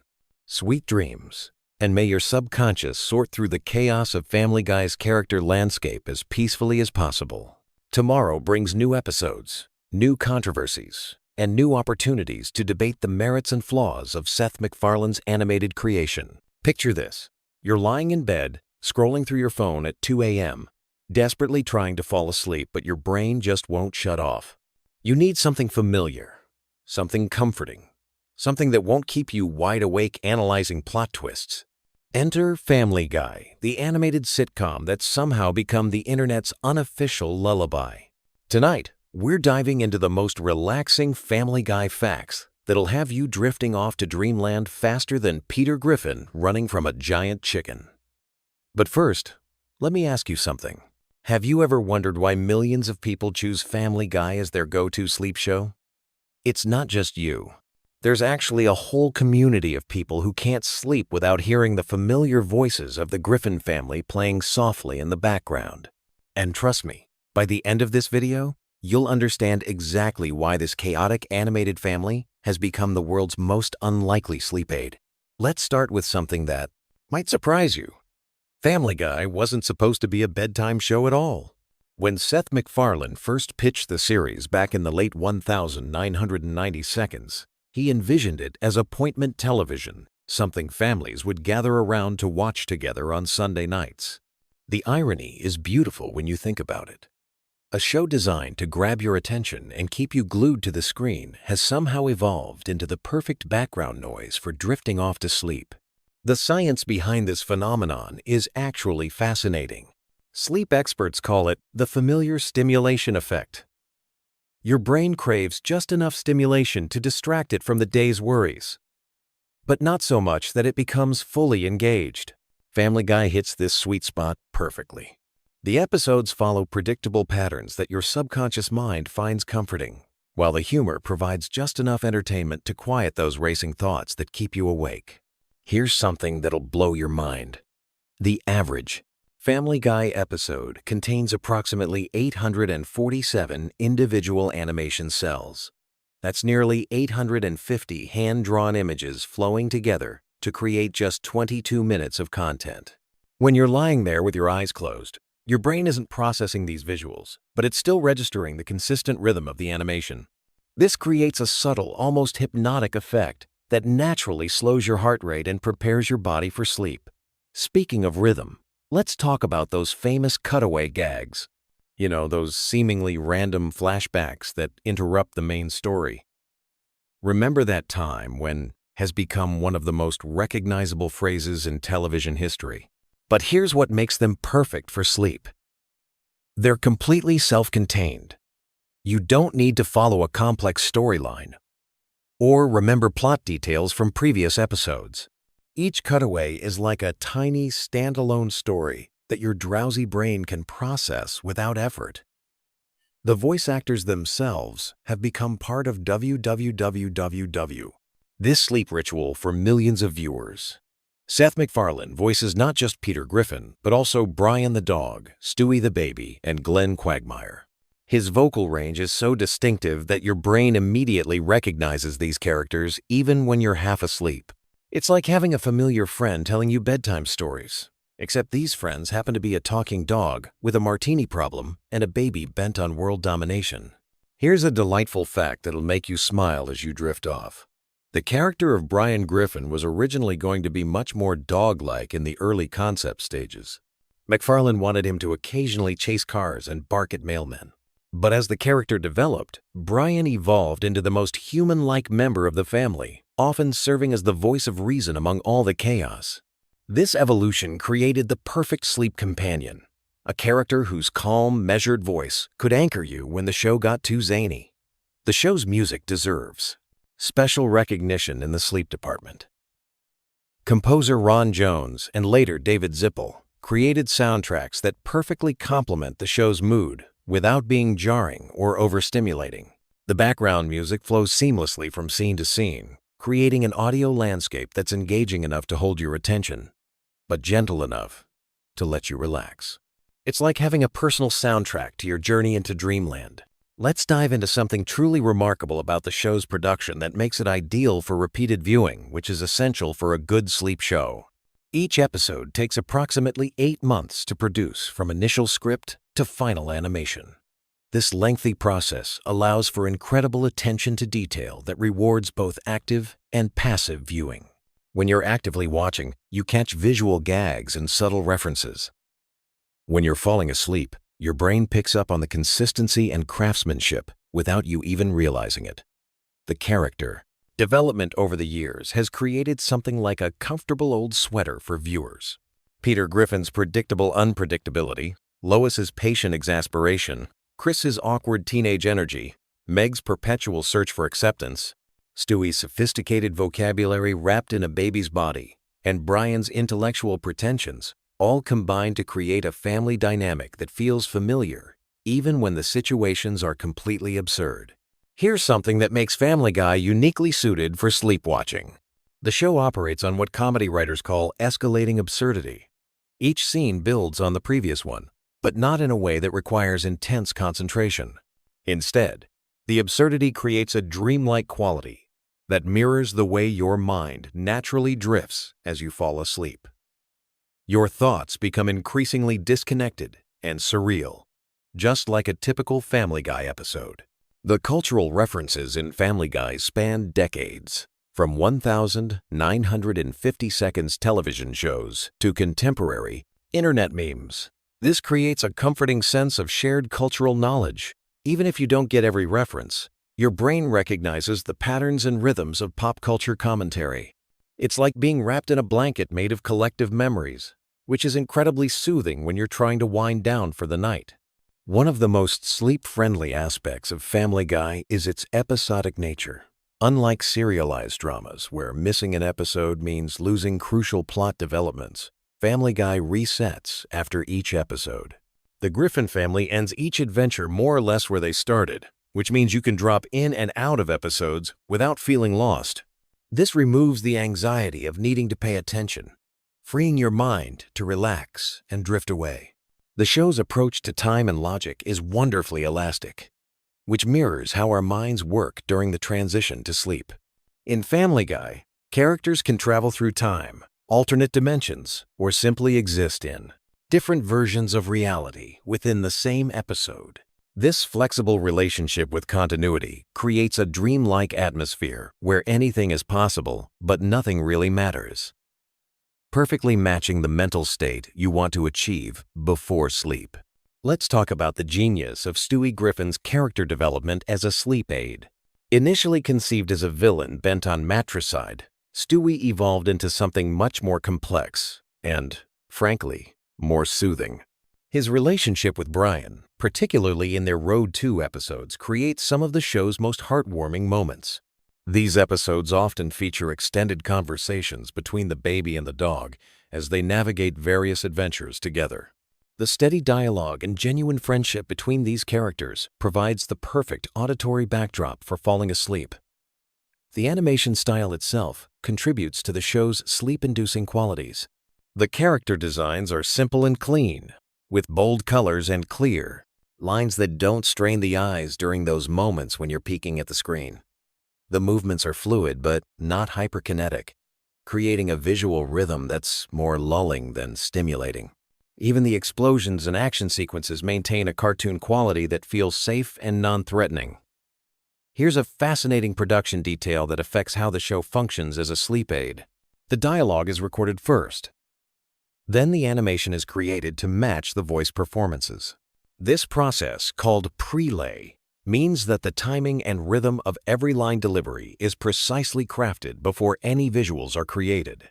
The result is incredibly natural-sounding dialogue that flows like real conversation, making it easy for your brain to process even when you're not fully conscious. The show's handling of music and sound effects is particularly sleep-friendly. Unlike action movies or dramas that use sudden loud noises to create tension, Family Guy maintains relatively consistent audio levels throughout each episode.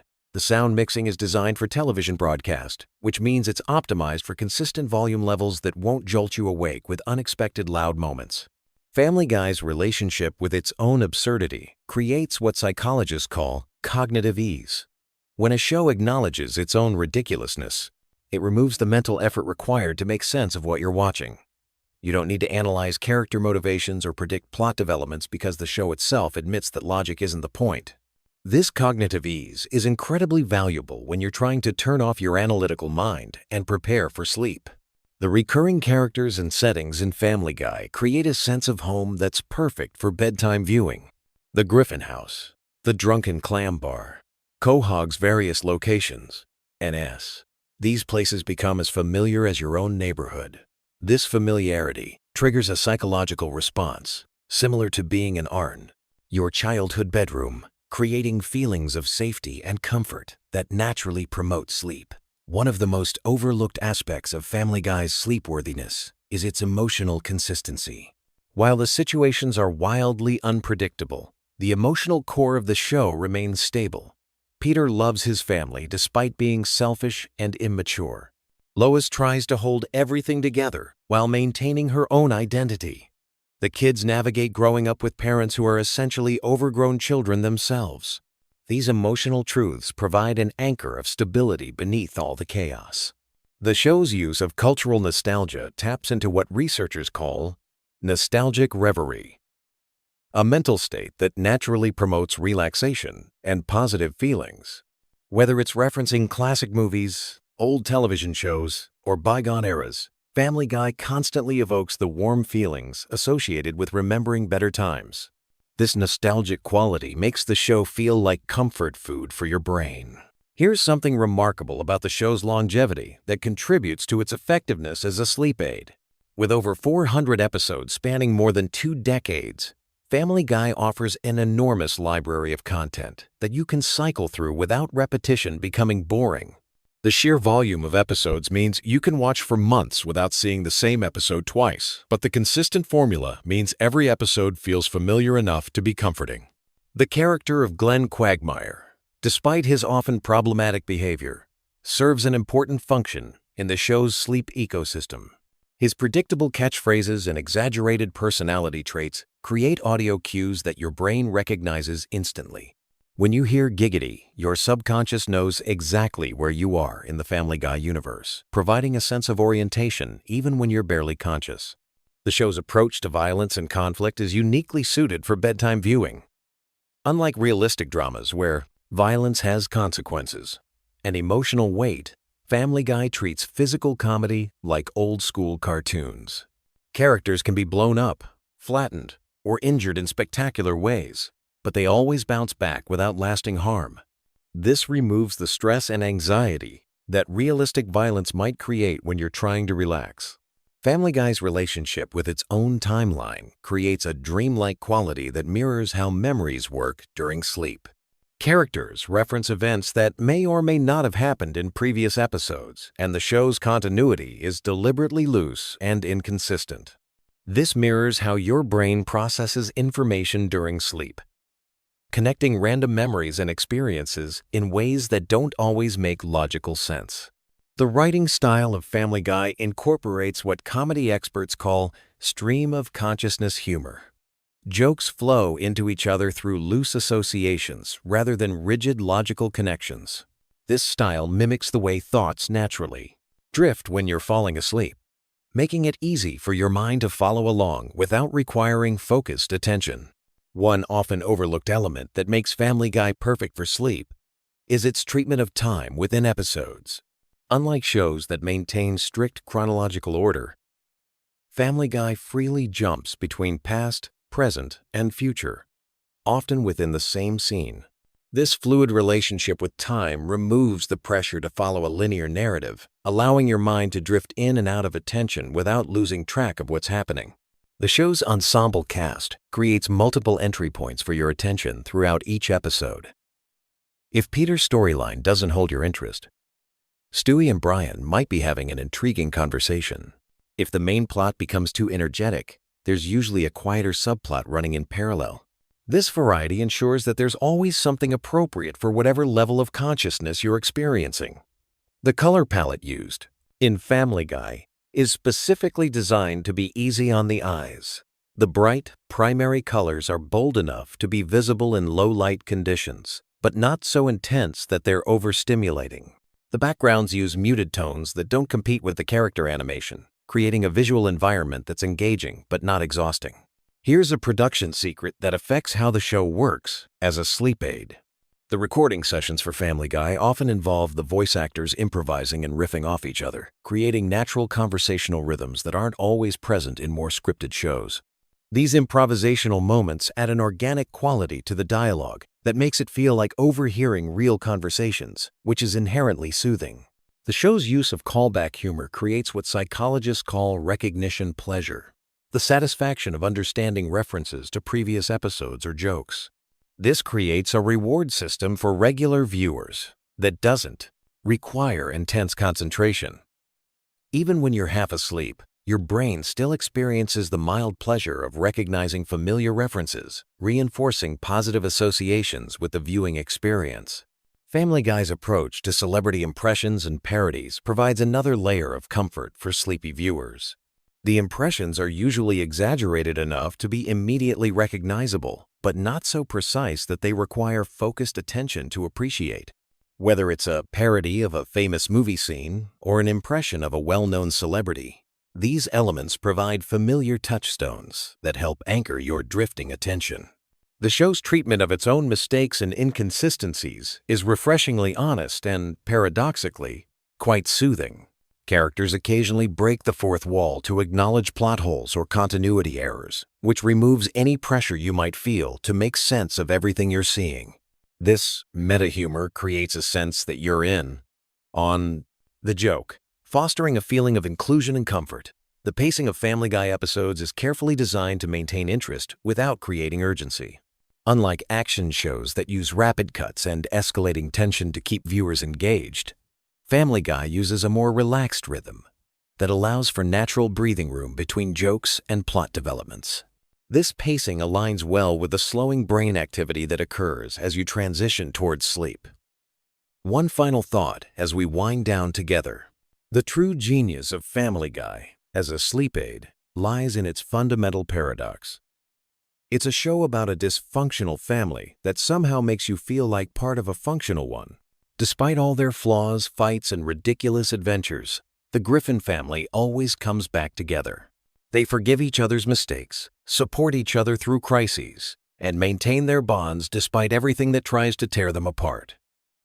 This underlying message of unconditional family love, buried beneath layers of irreverent humor and chaotic plotting, provides the emotional foundation that makes Family Guy so comforting.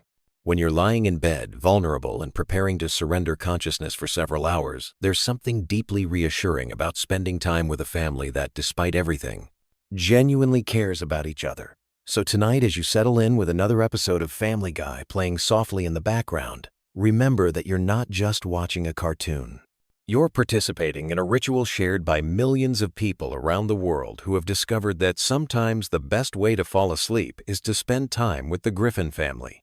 Sweet dreams, and don't forget to set your sleep timer. Hey there, night owls and Family Guy fanatics. If you're here looking for some sleepy time content about everyone's favorite animated chaos, you've come to the right place.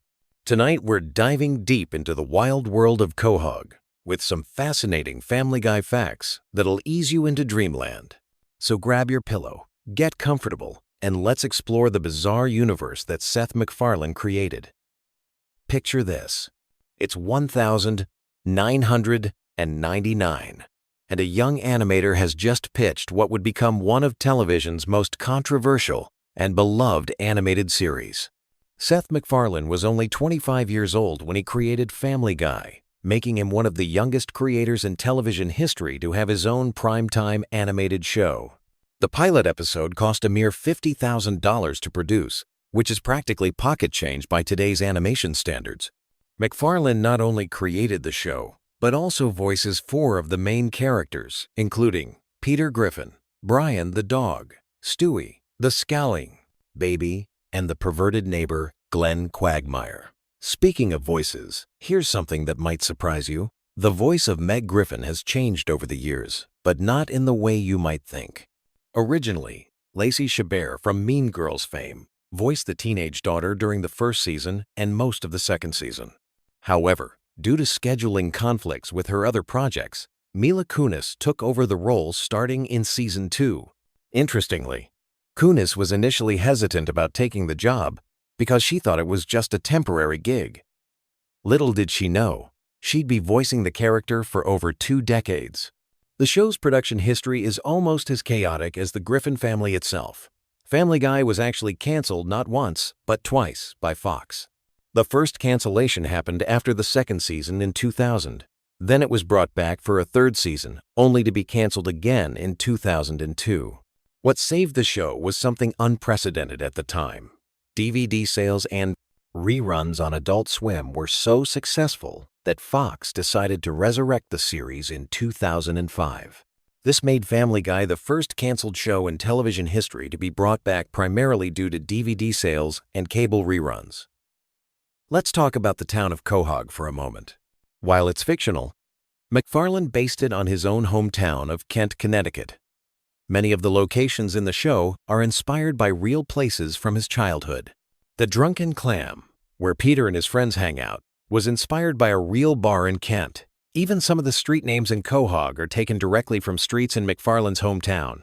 This personal touch gives the show an authentic feel, despite its outrageous storylines. Here's a fact that might keep you up thinking about the complexity of animation. Each episode of Family Guy takes approximately 10 months to complete from start to finish. The process begins with the writers creating the script, which can take several weeks.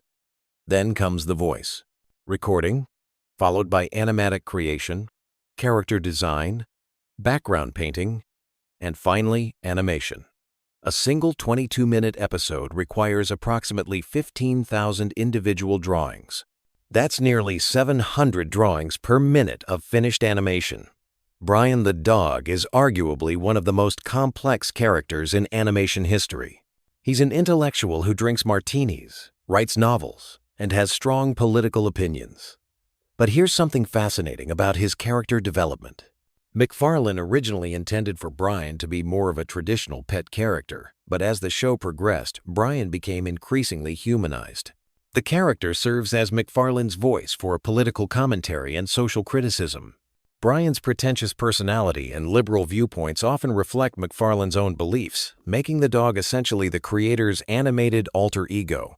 The show's cutaway gags, those random flashback scenes that have nothing to do with the main plot, were inspired by McFarlane's love of classic comedy.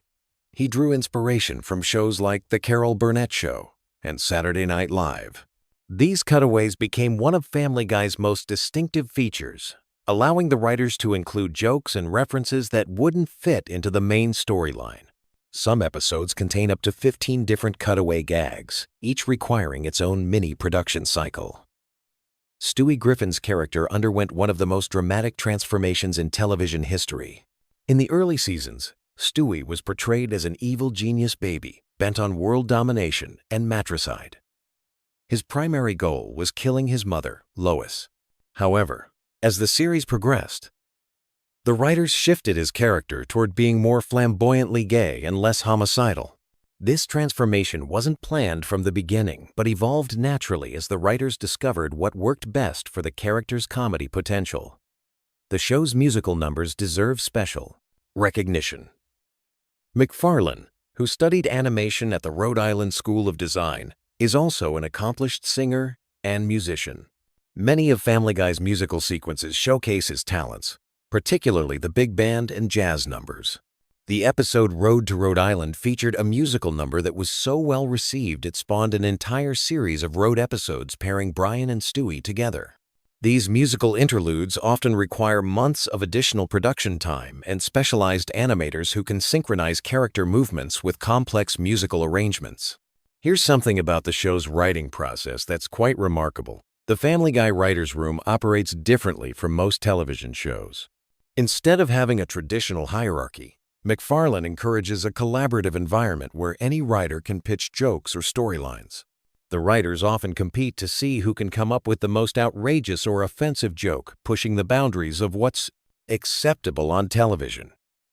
This competitive atmosphere has resulted in some of the show's most memorable and controversial moments. The character of Peter Griffin was originally going to be named Justin Peter Griffin, but McFarlane shortened it to just Peter. The character's appearance and personality were inspired by a security guard McFarlane knew at his college. Peter's distinctive laugh, that wheezing giggle that fans love or hate, was actually improvised by McFarlane during early recording sessions.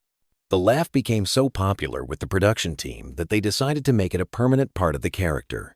Cleveland Brown, Peter's neighbor and friend, was given his own spin-off show called The Cleveland Show, which ran for 4 seasons from 2009 to 2013. Interestingly, the character was created as a way to add diversity to the main cast, but McFarlane has admitted that writing for Cleveland was challenging because he didn't want to rely on racial stereotypes for humor. The character's calm, measured personality served as a counterbalance to Peter's chaotic energy. The show's animation style has evolved significantly over the years. Early episodes had a more rough, hand-drawn quality that reflected the show's limited budget. As the series became more successful, the animation became more polished and computer-assisted. However, McFarlane insisted on maintaining certain stylistic choices, like the character's simple designs and limited color palette, to preserve the show's original charm. Family Guy has featured an impressive roster of celebrity guest stars over the years. These appearances range from brief cameos to full character roles. What's interesting is that many celebrities specifically request to appear on the show because of its cultural impact. The writers often create characters specifically tailored to the guest star's personality or public image, resulting in some surprisingly authentic performances. The show's controversial content has led to numerous censorship battles with network executives and standards departments. McFarlane has stated in interviews that approximately 10% of each script gets cut or modified due to content concerns. Some jokes that are deemed too offensive are replaced with alternate versions, while others are moved to the DVD releases as deleted scenes.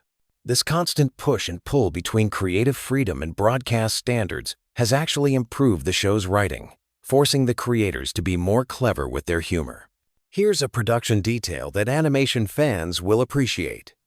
Family Guy uses a technique called limited animation, which means characters are drawn with simplified movements to save time and money.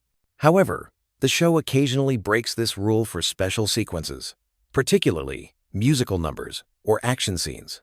These moments of full animation stand out dramatically and create a more cinematic feel. The Griffin family house has become iconic in its own right. The interior layout has remained remarkably consistent throughout the series, which is unusual for animated shows. Most animated series change room layouts as needed for specific jokes or storylines, but Family Guy maintains architectural continuity. The house was designed to feel like a real middle-class American home, complete with believable room proportions and logical furniture placement. Quagmire's character represents one of the show's most problematic elements, but also demonstrates McFarlane's willingness to explore uncomfortable territory for comedy. The character's predatory behavior toward women would be completely unacceptable in live action, but the animated format allows the show to examine toxic masculinity through exaggeration and absurdity. It's a delicate balance that doesn't always work, but it shows the unique possibilities of animated comedy. The show's timeline is intentionally confusing and contradictory. Characters reference current events and pop culture from different decades within the same episode. This temporal flexibility allows the writers to make jokes about any topic regardless of when it occurred.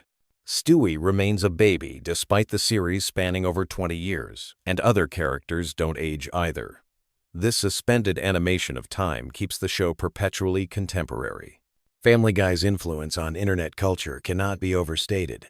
The show was one of the first television series to embrace meme culture, with countless clips and quotes becoming viral sensations.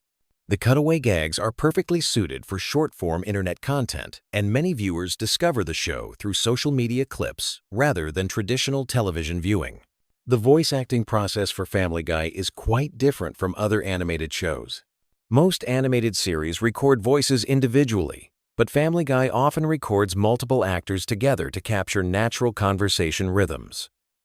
This technique results in more spontaneous performances and allows for improvisation that wouldn't be possible with solo recording sessions. McFarlane has stated that he originally intended Family Guy to run for only a few seasons, but the show's success has extended its life far beyond his initial vision. This longevity has allowed for character development and storyline complexity that wasn't possible in the early seasons. Characters have been able to grow and change in ways that reflect real human development, even within the show's absurdist framework. The show's merchandise empire extends far beyond typical television tie-ins. Family Guy products range from clothing and accessories to home goods and collectibles. The Stewie Griffin character alone has spawned hundreds of different products, making him one of the most marketable animated characters of the 21st century.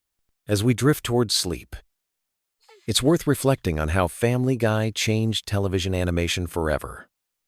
The show proved that adult-oriented animated comedy could be successful in prime time, paving the way for shows like American Dad, Bob's Burgers, and Rick and Morty.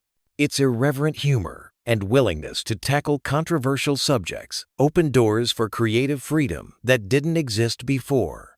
The Griffin family may be dysfunctional, chaotic, and often morally questionable, but they've provided millions of viewers with laughter, comfort, and escapism. Whether you love them or hate them, they've become part of our cultural landscape, a shared reference point that brings people together through humor. So, as you close your eyes tonight, maybe you'll dream of Quahog, where dogs can talk, babies can build time machines, and anything is possible. Sweet dreams. And remember, in the words of Peter Griffin, sometimes the most important thing is just to keep laughing, even when life gets crazy. Sleep well, Family Guy fans. Tomorrow is another day in the wonderful world of animation, full of new jokes, new characters, and new reasons to appreciate the art of storytelling through laughter. Good night, and thanks for joining us on this journey through the facts and trivia of one of television's most enduring animated families. Ready to drift into the wonderfully chaotic world of Quahog? Tonight, we're diving deep into the most bizarre, hilarious, and oddly comforting Family Guy facts that'll have you sleeping soundly while laughing internally. From the Griffin family's darkest secrets to the most obscure trivia that even die-hard fans might miss, this is your ultimate bedtime companion for all things Family Guy.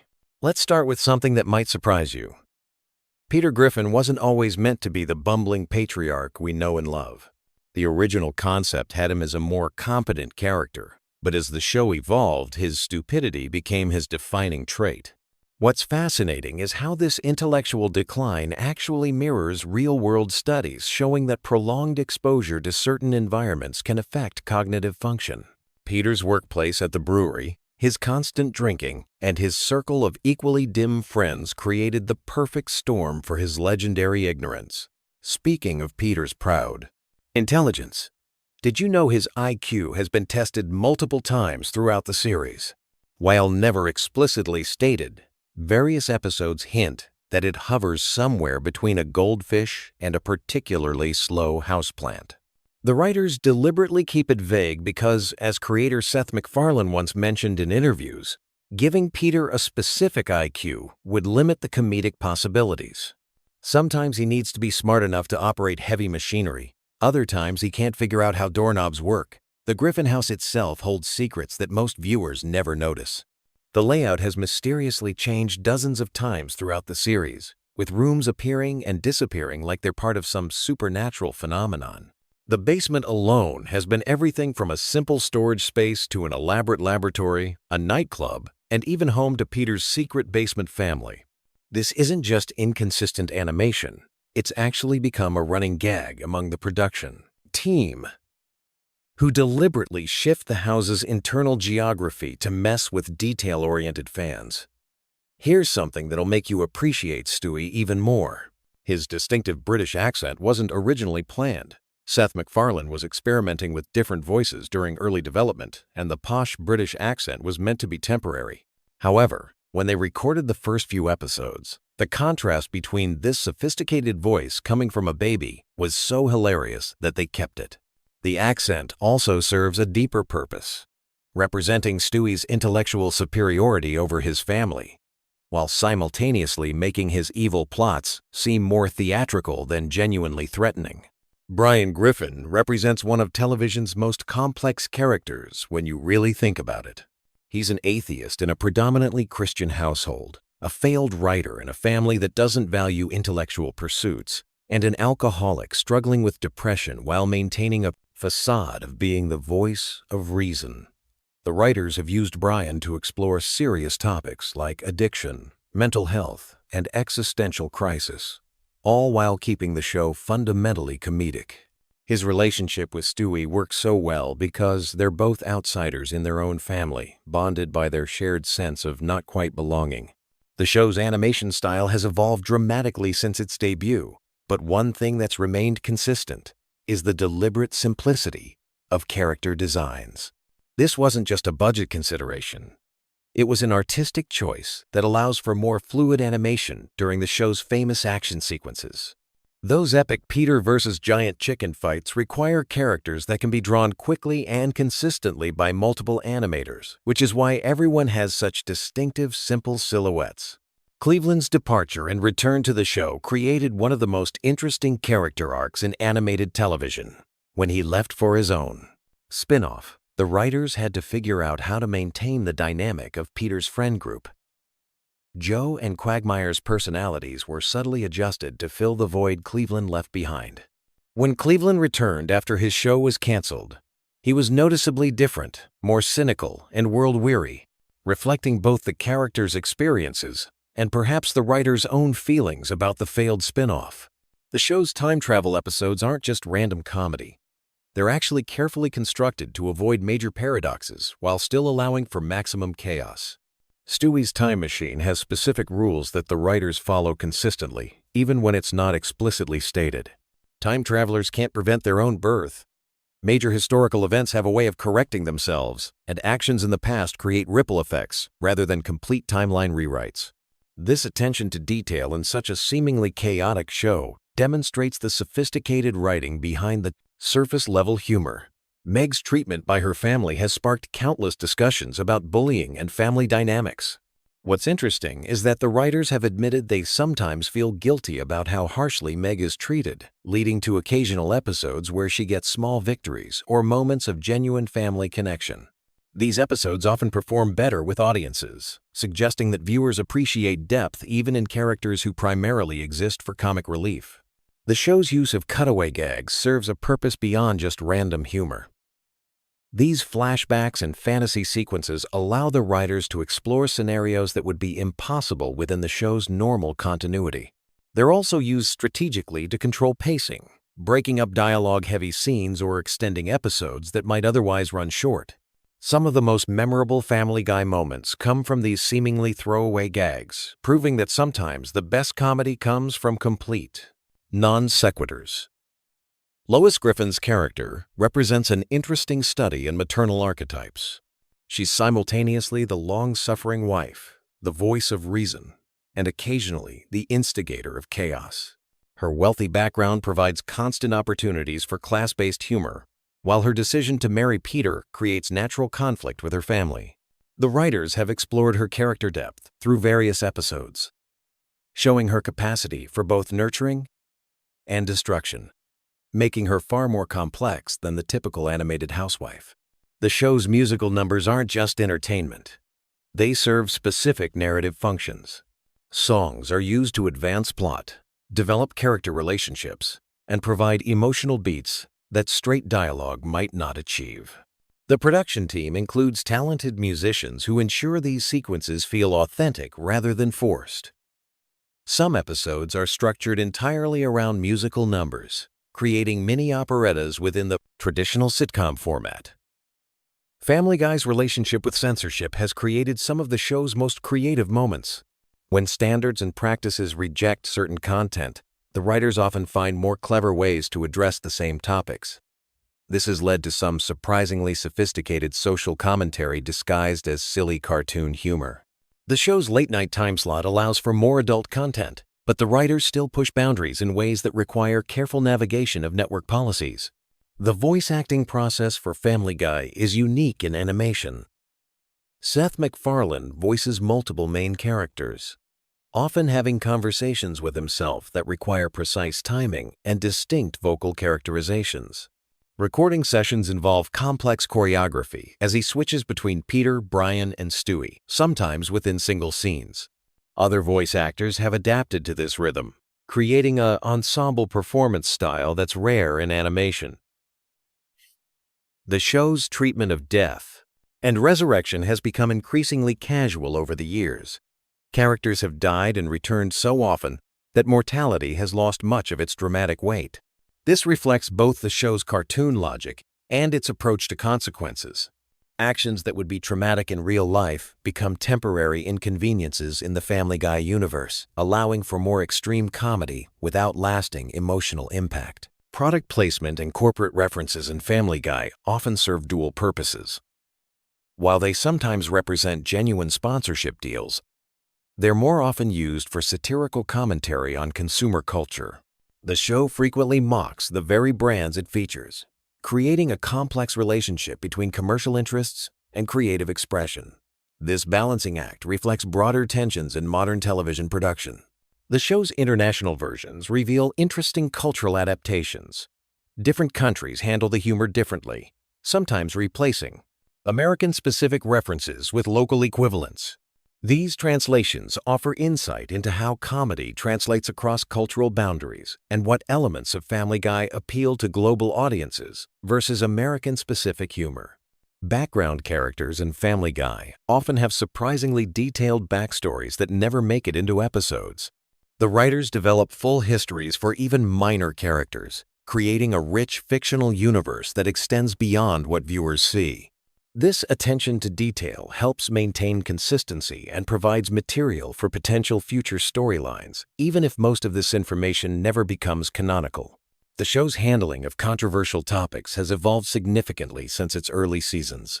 What began as relatively straightforward shock humor has developed into more nuanced social commentary, though it still maintains its irreverent tone.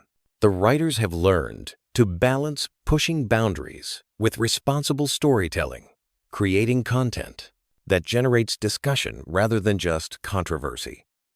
Seth MacFarlane's musical background significantly influences the show's comedy style. His training in musical theater brings a sense of timing and rhythm to dialogue that's unusual in animated comedy. This musical sensibility affects everything from joke delivery to episode pacing, creating a unique comedic rhythm that distinguishes Family Guy from other animated series. The show's science fiction elements, particularly Stewie's inventions, follow surprisingly consistent internal logic. Time machines, mind control devices, and other fantastic technologies operate according to established rules within the show's universe. This consistency allows for complex storylines that span multiple episodes while maintaining the suspension of disbelief necessary for science fiction comedy. Family Guy's influence on internet culture extends far beyond simple memes. The show's rapid-fire reference style and cutaway structure mirror how information is consumed online, creating a feedback loop between the show and digital culture. Clips and quotes circulate independently of full episodes, creating new contexts and meanings for the show's content. The production schedule for Family Guy requires incredible coordination between writers, animators, voice actors, and musicians. Each episode involves hundreds of people working across multiple disciplines and locations. The complexity of this process is invisible to viewers, but represents a significant logistical achievement that enables the show's consistent quality and unique style. Character relationship dynamics in Family Guy follow specific patterns that create comedy through repetition and variation. Peter and Chicken's fights, Brian and Stewie's adventures, and Meg's rejection by her family operate like musical themes, with each iteration building on previous versions while introducing new elements.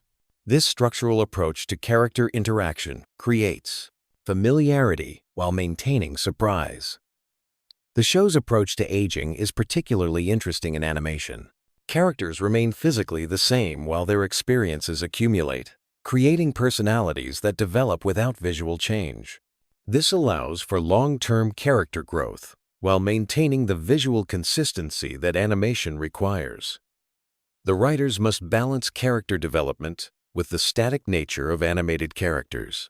Family Guy's educational content is often hidden within comedy. Historical references, scientific concepts, and cultural knowledge are embedded in jokes and storylines, creating opportunities for learning disguised as entertainment. Viewers often gain information about topics they might not otherwise encounter, making the show inadvertently educational despite its primary focus on humor.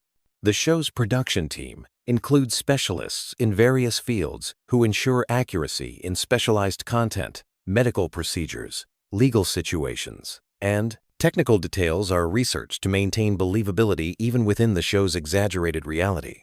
This attention to detail supports the show's ability to tackle complex topics while maintaining its comedic tone. Sound design in Family Guy extends beyond dialogue and music to create a rich auditory landscape. Background sounds, sound effects, and ambient noise contribute to the show's atmosphere and comedic timing. The production team uses audio to enhance visual gags and create emotional responses that support the storytelling. The show's merchandising strategy reflects its cultural impact and commercial success. Products range from simple apparel to complex collectibles, creating multiple revenue streams that support continued production. The variety of merchandise also demonstrates the show's broad appeal across different demographic groups and age ranges.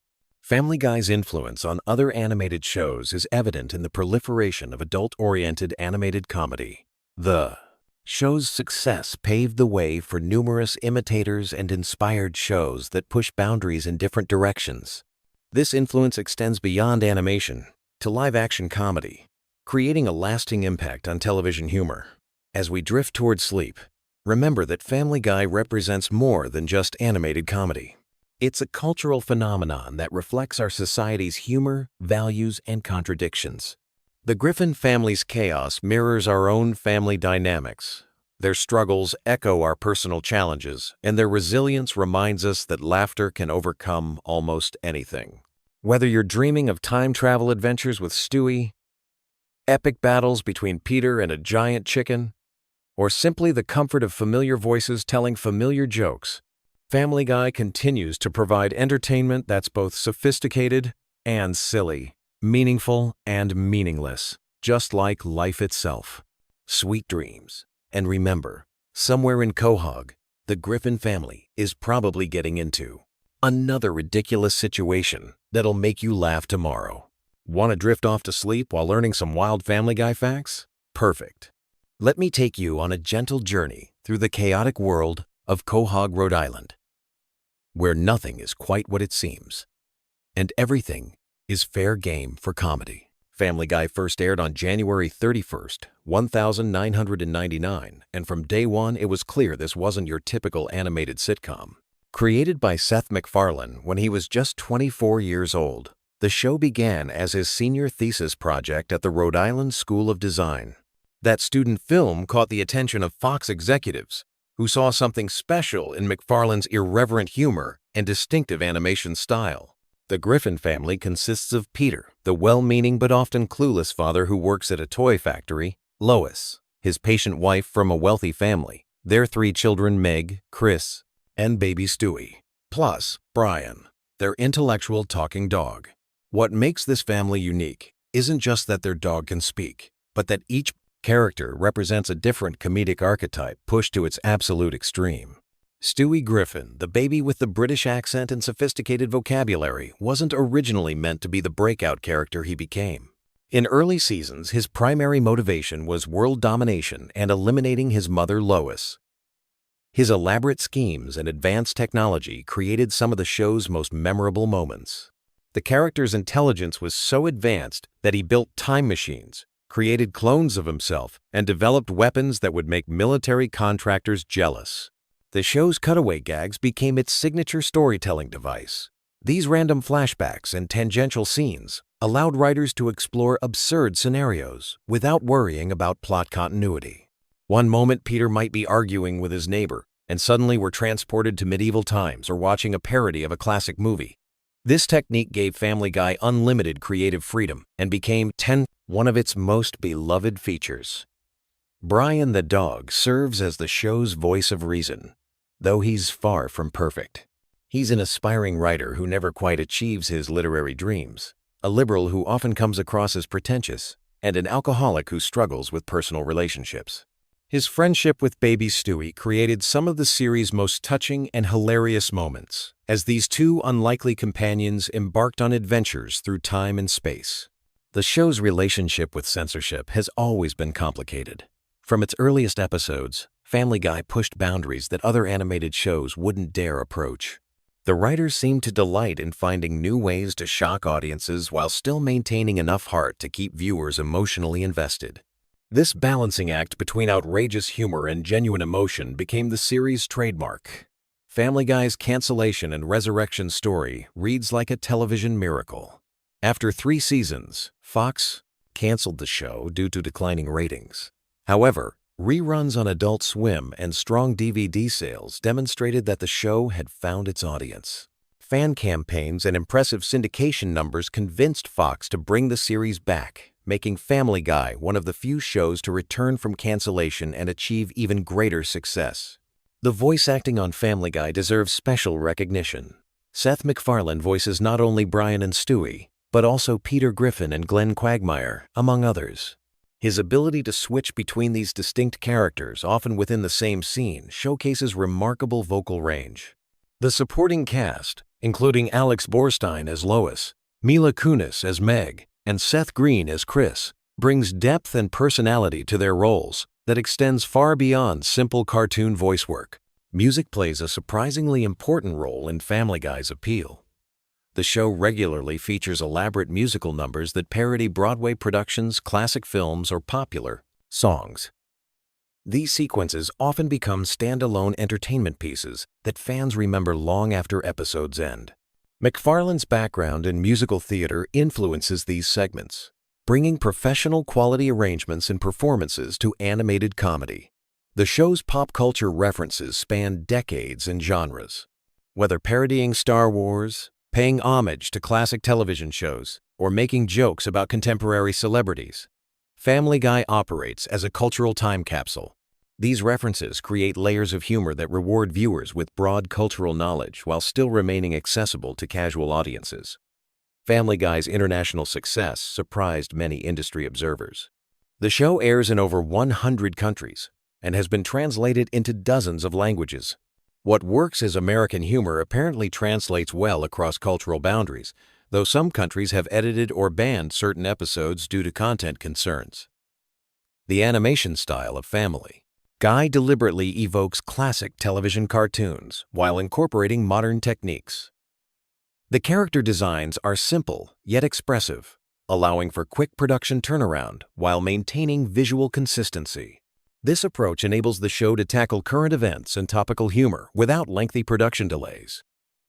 Behind the scenes, Family Guy employs a large writing staff that includes many comedy veterans.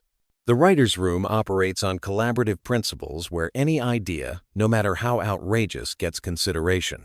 This environment encourages creativity and risk-taking that translates directly into the show's unpredictable content. The show's treatment of controversial topics has evolved over its run. Early episodes pushed boundaries primarily for shock value, but later seasons began incorporating more sophisticated social commentary. This evolution reflects both changing cultural attitudes and the writer's growing confidence in addressing serious subjects through comedy. Family Guy merchandise extends far beyond typical television tie-ins. From clothing and toys to video games and books, the Griffin family's image appears on countless products. The show's quotable dialogue and memorable visual gags translate well to consumer goods, creating additional revenue streams that support continued production. The relationship between Family Guy and The Simpsons has fascinated animation fans for years. While both shows feature dysfunctional families and satirical humor, their approaches differ significantly. Family Guy's more chaotic structure and willingness to break narrative rules contrasts with The Simpsons' more grounded storytelling approach. Yet both shows clearly influence each other.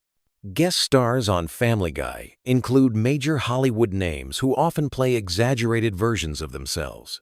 These appearances usually involve the celebrities being subjected to the same irreverent treatment as any other target of the show's humor.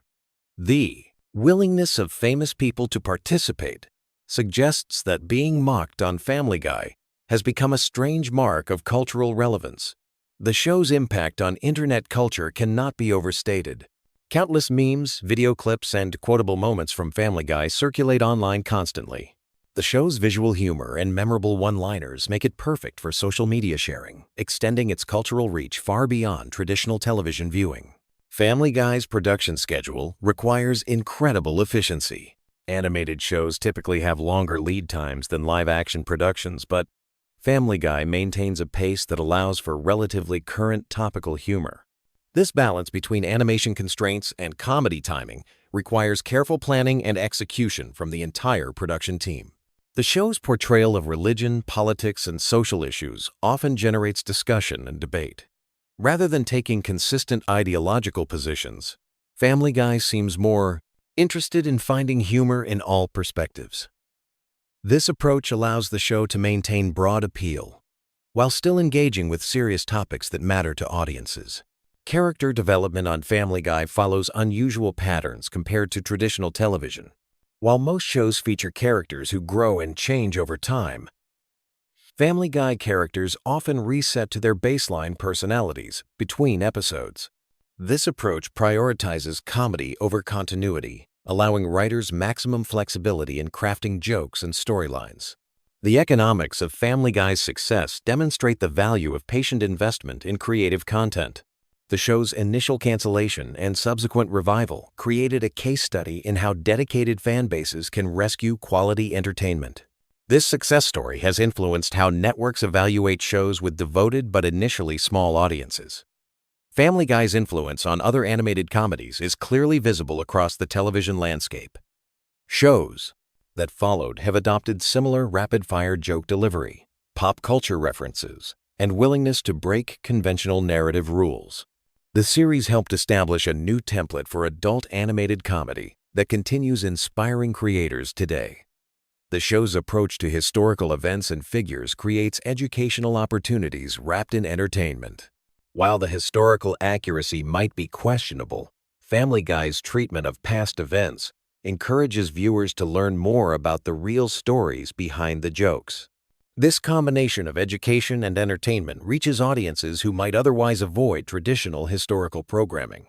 Family Guy's live-action sequences and special episodes demonstrate the creative team's willingness to experiment with format. These departures from standard animated episodes show technical ambition and creative risk-taking that keeps the series fresh after more than 2 decades on air. The show's international versions sometimes feature localized content while maintaining the core Family Guy sensibility. These adaptations highlight how universal certain types of humor can be, while also showing how comedy must sometimes adapt to specific cultural contexts.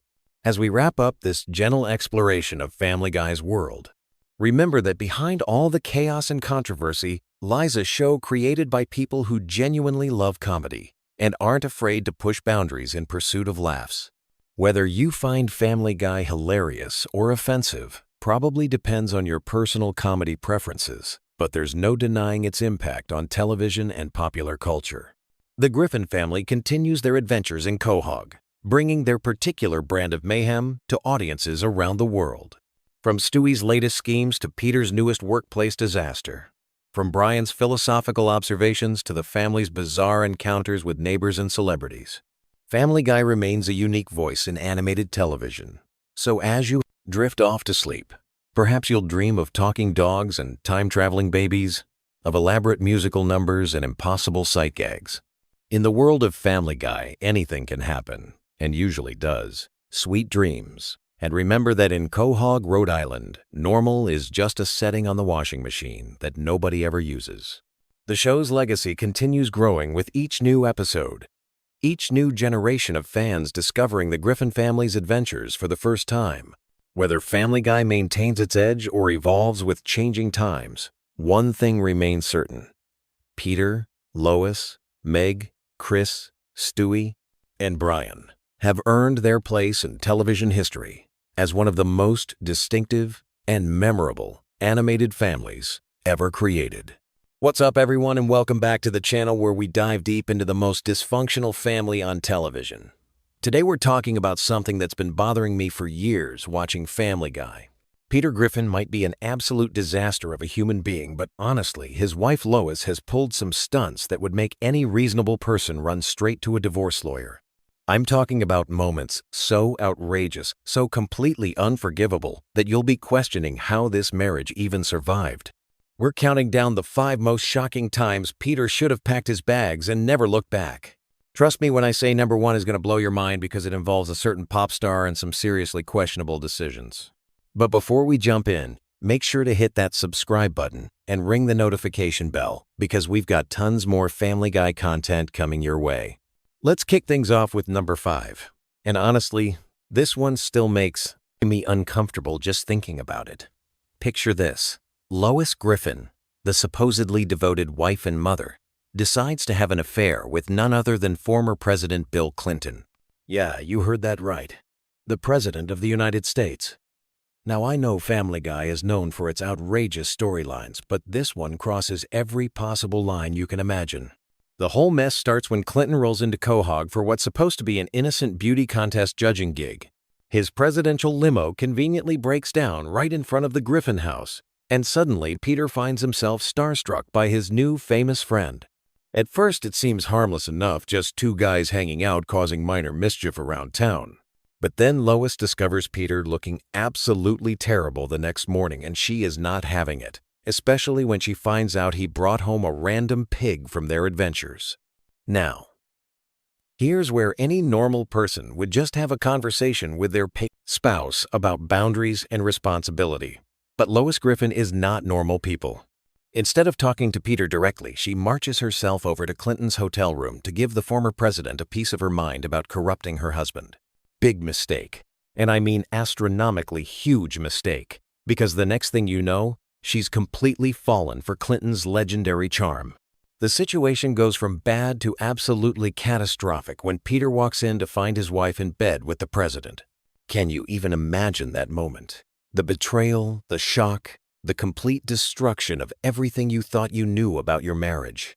Peter literally catches them in the act, and Lois has the audacity to come crawling back, begging for forgiveness like this is just some minor marital hiccup. But here's the part that really gets me. Instead of demanding answers or showing any kind of backbone, Peter just accepts her pathetic excuse and even agrees to her twisted proposal that he can sleep with anyone he wants to get even. The whole situation is so messed up that even when Peter chooses to get revenge with Lois's own mother, the moral compass of this family is just completely broken. What makes this even worse is that this isn't just about physical betrayal, it's about the complete lack of respect Lois shows for her marriage and family. She throws away decades of marriage for a quick fling with a politician and somehow expects everything to just go back to normal. Any self-respecting person would have walked away right then and there, but not Peter Griffin. Moving on to number 4, and this one might actually be worse, because it involves someone who should be completely off limits. Meg's teenage boyfriend, Anthony. Now, I know what you're thinking. Meg actually managed to get a boyfriend. That's shocking enough on its own, but what Lois does next is absolutely unforgivable and frankly pretty disturbing. Anthony seems like a decent kid, probably the first normal person to show any interest in Meg, ever. Peter and Lois are initially thrilled that their daughter finally found someone.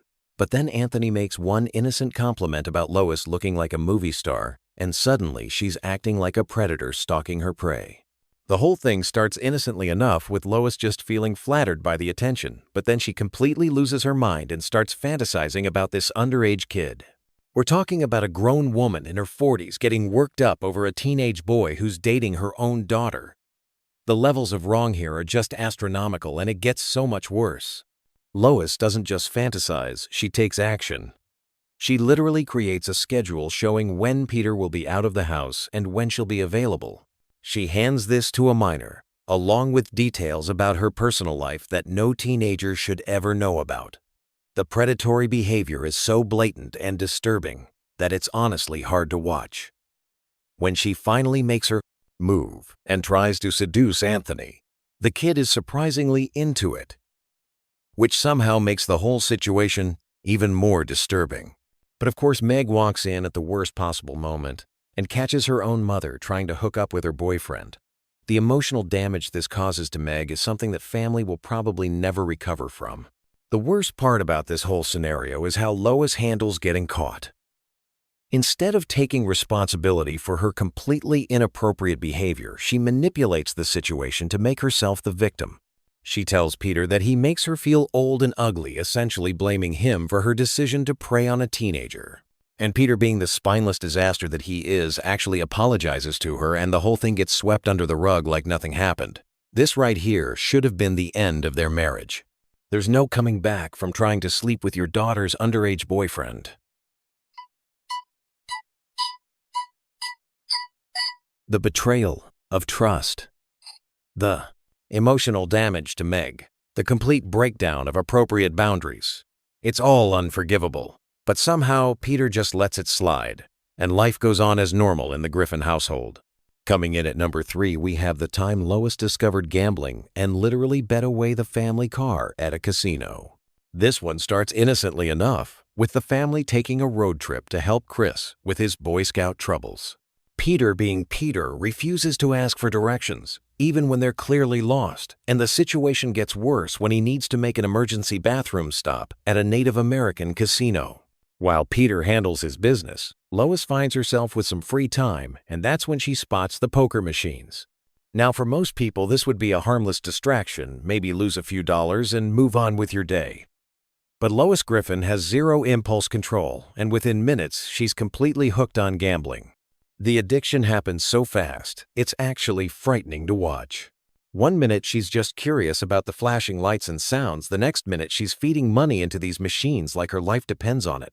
Peter literally has to drag her away from the gambling floor when it's time to leave, but the damage is already done. Lois has caught the gambling bug, and it's about to destroy everything. Here's where the story goes from concerning to absolutely insane. While Peter is distracted, Lois manages to lose the family car in a poker game. She literally gambles away their primary means of transportation, stranding the entire family at a casino in the middle of nowhere. The level of irresponsibility and selfishness it takes to make that kind of decision is just staggering. Peter ends up having to pretend to be Native American and spend a night hungry in the forest just to win back their car through some ridiculous tribal challenge. The fact that he actually pulls this off is a miracle, but that doesn't excuse what Lois did. She put her entire family at risk because she couldn't control herself around some flashing lights and the sound of coins dropping. The gambling addiction reveals something really dark about Lois's character. She's willing to sacrifice her family's security and well-being for the temporary thrill of potentially winning money. This isn't just a momentary lapse in judgment. It's a fundamental character flaw that shows she can't be trusted with important decisions. Any reasonable person would have serious doubts about continuing a marriage with someone who would gamble away the family car on a whim. What makes this even more frustrating is that there are no real consequences for Lois's actions. Peter saves the day, gets the car back, and they all go home like nothing happened. There's no discussion about gambling addiction, no acknowledgement of how her behavior could have left them stranded, no recognition that this kind of impulse control problem might be a serious issue in their marriage. Now we're getting to the really disturbing stuff, with number 2, where Lois reads one book about minimalism and completely loses her mind in the most destructive way possible. This episode perfectly captures how Lois tends to take any new idea and push it to absolutely insane extremes without any regard for how it affects her family. The whole disaster starts when Lois discovers a book about decluttering and minimalism. The basic concept is pretty reasonable: getting rid of unnecessary stuff to focus on what truly brings you joy. Most people would maybe clean out a closet or donate some old clothes, but not Lois Griffin. She decides that minimalism means literally throwing away everything and everyone in her life that doesn't spark immediate happiness. The author of this minimalism book claims to have learned these revolutionary insights by meditating on a bridge in Asia, which should have been a red flag that this isn't exactly scientific advice. But Lois is so desperate to find meaning in her life that she latches onto this philosophy like it's going to solve all her problems. What starts as organizing and decluttering quickly escalates to Lois throwing away family belongings without permission. She's making unilateral decisions about what brings the family joy, completely ignoring everyone else's feelings and attachments to their possessions. The lack of consideration for her family's feelings and the authoritarian way she starts controlling everyone's lives is just incredibly toxic. But then Lois takes it to the ultimate extreme and decides that her own family doesn't bring her enough joy, so she kicks them out of the house. Peter, Chris, Meg, Brian, and Stewie all end up living in a storage unit while Lois enjoys her empty minimalist paradise. Can you imagine throwing your own children out of their home because a self-help book told you to focus on joy? This is abandonment of the highest order. The situation gets even more surreal when Lois decides that she herself is clutter and needs to be thrown away. She literally abandons her family completely, leaving behind only a vague note before disappearing entirely. Her husband and children have no idea where she is or if she's even alive. This level of selfish behavior goes way beyond any normal marital problems. It takes Lois falling into an actual garbage barge and nearly drowning in trash for her to realize that maybe throwing away your entire family wasn't the brilliant idea she thought it was. She comes back home babbling about how garbage is wonderful and everything is garbage, which doesn't exactly inspire confidence that she's learned anything meaningful from this experience. The fact that Peter just welcomes her back after she abandoned the entire family shows an incredible lack of self-respect. Lois literally threw away her marriage and her children because a book told her to focus on joy, and somehow that's just something they all move past, like it was a minor disagreement about dinner plans. Finally, we reach number 1, and this is the most disturbing example of all. Lois has a midlife crisis meltdown and ends up trying to seduce Justin Bieber, who at the time was clearly underage. This isn't just inappropriate behavior, this is straight-up predatory and potentially criminal activity. The whole nightmare begins when Lois is feeling down about getting older, and Peter makes everything worse by reading her a birthday poem that basically lists all the ways she's aged and become less attractive. Now, granted, Peter's poem is incredibly insensitive and hurtful, but that doesn't justify what Lois does next. Instead of having an adult conversation about feeling unappreciated, or seeking therapy, or literally any other healthy coping mechanism, Lois decides to have a complete psychological breakdown. She starts dressing like a teenager and acting like she's in high school again, which is already embarrassing enough for a middle-aged mother. But then, things take a turn into seriously illegal territory. When Justin Bieber comes to town, and Lois becomes obsessed with meeting him. She shows up at his concert acting like a screaming teenage fan, which is cringe-worthy enough when you're watching a grown woman embarrass herself on live television while her family watches in horror. The situation reaches peak disturbing when Lois actually tracks down Bieber's dressing room and tries to seduce him.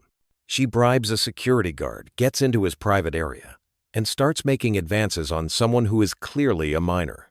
The power dynamic here is incredibly disturbing, an adult woman using her age and experience to manipulate a teenage celebrity. When she tells this underage kid to take his pants off, that's when this crosses the line from inappropriate into potentially criminal behavior. This isn't just a midlife crisis. This is predatory behavior that would absolutely result in criminal charges if this happened in real life. The fact that Peter shows up just in time to stop anything from happening doesn't excuse what Lois was attempting to do. What makes this even more infuriating is how the episode handles the aftermath. Peter and Lois have a heart-to-heart conversation where they both admit to having insecurities, and suddenly everything is forgiven. There's no acknowledgement that Lois literally tried to commit a felony or that her behavior was completely unacceptable under any circumstances.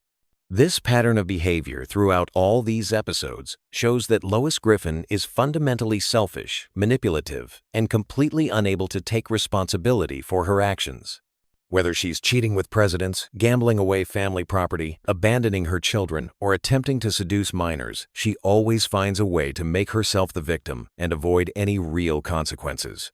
Peter Griffin might be an idiot, but he deserves better than a wife who consistently betrays their marriage vows, endangers their family, and commits potentially criminal acts whenever she feels a little bit unhappy with her life. Any of these incidents individually would be grounds for divorce, but all of them together paint a picture of someone who is completely unfit to be a wife and mother. The most frustrating part is that Family Guy treats all of this like it's just harmless comedy, when in reality, these behaviors would destroy any real family. Lois Griffin represents the worst possible partner. Someone who takes no responsibility, lies, manipulates, and puts her own selfish desires above the safety and well-being of her family. So there you have it, folks. 5 times when Peter Griffin should have absolutely divorced Lois and never looked back.